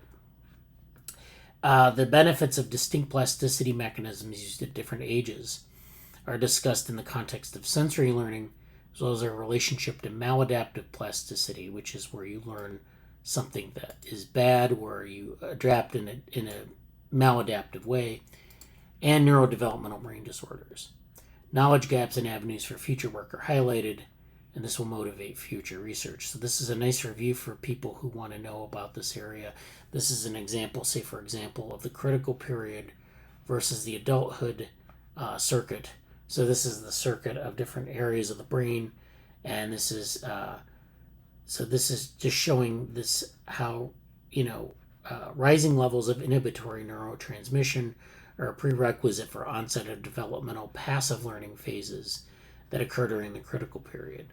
So the critical period here is important for acquiring information from the environment, and the circuit, they lay out the circuit and show how activity in the circuit at certain points in development or certain points in adulthood can modify how this information from the environment is sort of retained and how the nervous system acts on it. So there's a lot of, this is a lot of sort of circuit analysis and discussing things with like the neurochemistry and some other things. But, this is important to understand because we have to understand the circuit and how it behaves in addition to, what's going on with the behavior.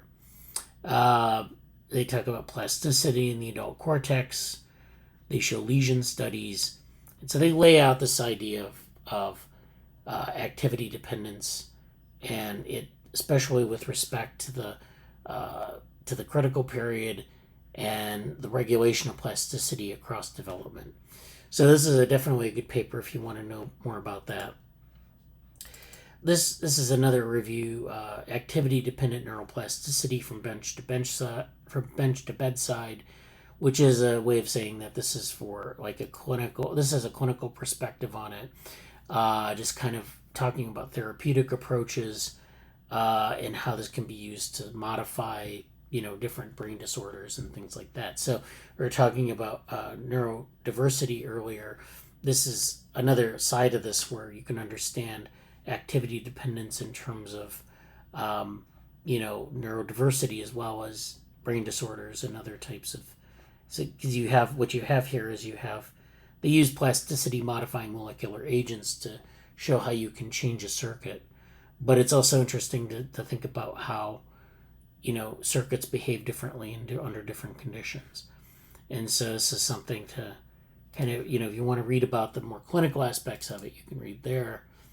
This is actually a nice review of some of this, where we have an evolutionary perspective on it. This is the magnificent compromised cortical field evolution in mammals. This talks about like the neocortex of mammals, which is, of course, our group of organisms. You have different mammalian brains. They all have a neocortex, but they're organized differently. And Lee Krubitzer is one of the people who really laid that out very nicely in different review articles. She's laid out the different architectures of mammalian neocortex and how that may have evolved, showing this from a phylogenetic perspective. So the neocortex of mammals is composed of cortical fields, which are these areas of cortex that map to different sensory inputs and different processing functions that have a unique organization associated with the animal's ecological niche and lifestyle. Each cortical field is a specific pattern of connections with other cortical fields and brain structures. And together they comprise a neocortical network that generates a variety of behaviors. These networks and their behaviors they generate are variable across mammals and are particularly complex in some species such as humans. So this goes into where you're talking about activity dependence, and within an organism that has a certain circuit, the circuit behaves differently. Across species, we can actually look at adaptation as changes in these different parts of the neocortex and how they're specialized for different behaviors. And you can actually look at some of these specializations in different species and understand this process a little bit better. Here she discusses the mechanisms that contribute to neocortical organization in mammals, how these things change over time or across species, and how this organization has been altered to generate the variability that exists in different lineages. So this is actually an example of a phylogeny of mammalian cortex. This is the common ancestor, where there are these visual areas, somatosensory areas, auditory areas, some other somatosensory areas. And then you see these colored blobs shift around as this circle, which is the neocortex, changes its shape and its size. So like in platypus and hedgehog and opossum, they have a certain distribution. In sheep, you get a bigger brain and they shift around. In cat, it shifts around even more. You go to then you go to primates, where you have macaques and humans and marmosets, and they all have different size neocortex. They have different distributions of where these are located. You have a bigger or smaller visual area with respect to the whole neocortex area. So there's a lot of variation here. So all of this is basically setting up for this paper. And this talks about, so I talked about adaptation and how this is a key thing in both sort of the life history of an organism and across species. Now they're going to talk about something else. They're going to talk about activity independence. And so those brains that I showed you in that diagram didn't include fishes. And so fishes have a different type of brain. They don't really have a neocortex. They have a three-lobe brain, which is actually different. And of course, the molecular aspects are conserved, but which means that they're shared with mammals, but they operate differently. So this paper is called Nature over Nurture. Functional neuronal circuits emerge in the absence of developmental activity. So this is where they're actually looking in fish visual system, and they're looking at these functional neural circuits that emerge, but they're emerging in the absence of any developmental activity. So why don't we go through this and see what we think. The abstract reads, during development, the complex neuronal circuitry of the brain arises from the limited information contained in the genome. After the genetic code instructs the birth of neurons, the emergence of brain regions, and the formation of axon tracts, which is the basic structure of the brain that we know, it is believed that neuronal activity plays a critical role in shaping circuits for behavior. So this is this activity and dependence that we talked about earlier. Current AI technologies are modeled after the same principle. So this is where we have neural networks and we have connections between the units, and there's a weight matrix that's generated. It can be pruned and strengthened by activity-dependent signals until the network can sufficiently generalize a set of inputs into outputs. And so they're talking here about they're kind of drawing this connection between neural networks, or the way we represent neural networks, and these connection matrices, and how they can be changed through these activity-dependent signals, which is essentially development. Okay, it's the stand-in for development. And so then that's a form of learning as well, because it's also this idea of sort of Hebbian plasticity or other types of, changing the connection weights to learn something, right? So this is learning, this is development in this sort of abstract way. Here we challenge these learning-dominated assumptions by quantifying the contribution of neuronal activity to the development of visually guided swimming behavior in larval zebrafish. So zebrafish are a common model organism. These are larvae, so they're young, they're juveniles, they're still developing, but they're hatched from an egg. And so they're doing this visually guided swimming behavior. So they're swimming through the water, they're using vision as a cue to learn about their environment. Intriguingly, dark-rearing zebrafish reveal that visual experience has no effect on the emergence of the optomotor response, or OMR. We then raised animals under conditions where neuronal activity was pharmacologically silenced, which means they take a pharmacological agent or some sort of drug, and they use it to silence a certain mechanism. So they usually use this to block certain things from being expressed or being active. And so this is something you can use, again, to shut down certain things to see if those things are responsible for a response. So this, where neuronal activity was pharmacologically silenced from organogenesis onward. So from the beginning of the development of the organs, like I showed you in our diagram here. So when organs start to form, and then they form so they basically shut it down at an early stage of development, and then allowed the organism to continue developing. And so they just wanted to really kind of close down that pathway early in development. We then raised animals under conditions where neuronal activity was pharmacologically silenced using the sodium channel blocker trikine. Strikingly, after washout of the anesthetic, so they take it out, animals performed swim bouts and responded to visual stimuli with 75% accuracy in the OMR paradigm. So this optomotor response paradigm. So basically, they take a drug, they put it in, they block this this response, they train the animal, and then they wash it out, they remove it, and then they find that they can learn these things with a decent amount of accuracy, 75%. After shorter periods of silenced activity, OMR performance stayed above 90% accuracy.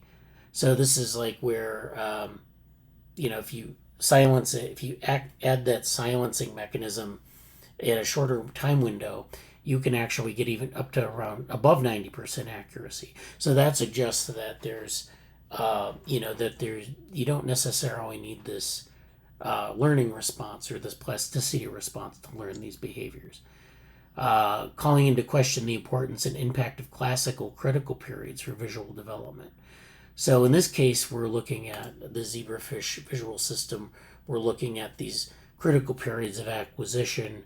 We're looking at like blocking that acquisition or blocking that critical period. And then we're saying that they can still perform pretty well or very well, depending on when you administer the blocker. So that means that maybe critical periods don't operate in the same way we think they do, at least in fish brains. Now, in mammalian brains, it may be different. Detailed quantification of the emergence of functional circuit properties by brain-wide imaging experiments confirmed that neuronal circuits came online, fully tuned, and without the requirement for activity-dependent plasticity. So this is in zebrafish. So this is in a fish model. So this is not a mammalian brain. This is a vertebrate brain, but it's not a mammalian brain.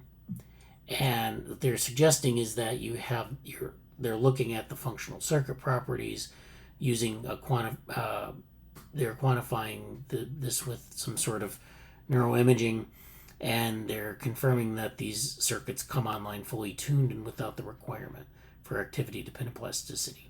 So basically, fully tuned means that they're already, that this is something that's innate, that this isn't something that gets acquired in development or refined in development as much as, say, in mammals.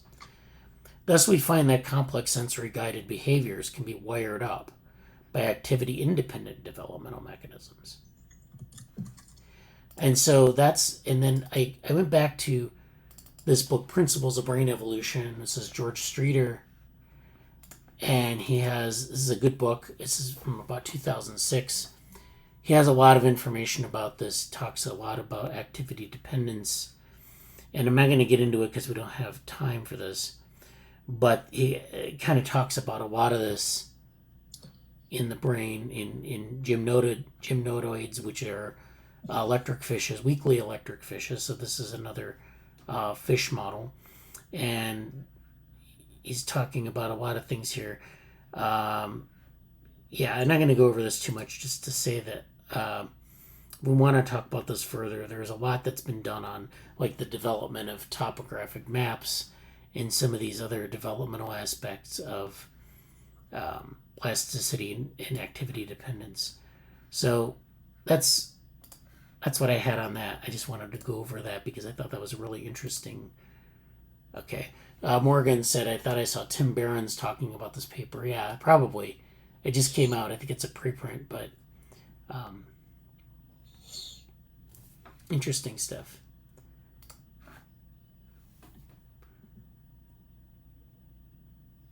Did we have any questions or comments about that?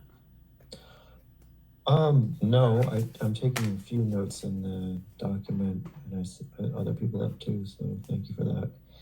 I don't have any comments. I just have a desire to read the paper fully, because I'm glad you mentioned that, because I saw that, and I think you posted that a few, like in the Slack and elsewhere too, or mentioned it last week or something. Like that's been around, and I wanted to go over that paper, and I feel like it's a really interesting finding, and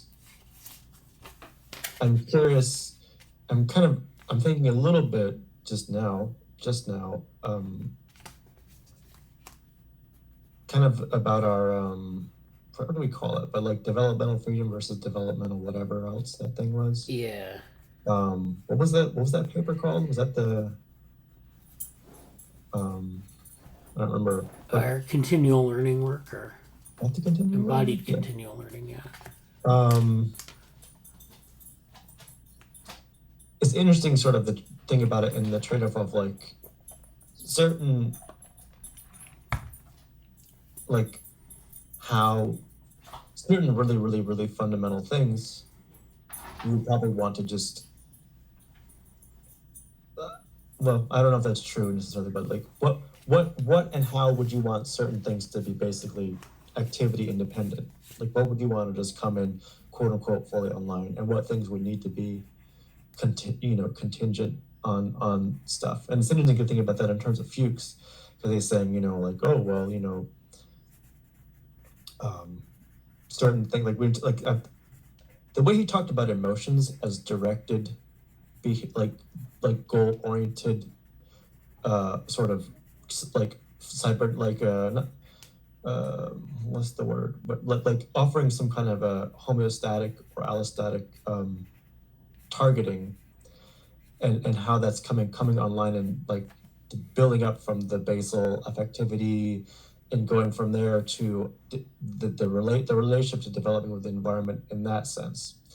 And then it'd be interesting to see sort of where that deviates from, and to what extent, like in fish or other, really getting into what Fuchs is saying kind of maybe doesn't hold up, and why would be interesting.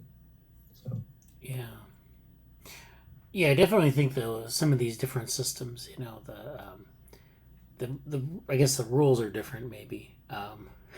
Like, so in fishes you might have like more innate processes that are, this may be something that mammals developed for reasons that we're not really clear why. I mean, there are things that you see that are sort of, and then this goes back to this issue of like in AI where they have this debate about innateness, or this discussion about innateness, and what would you want to put into an AI that would be innate, because it's probably easier to have it as innate than to have it as something that's plastic.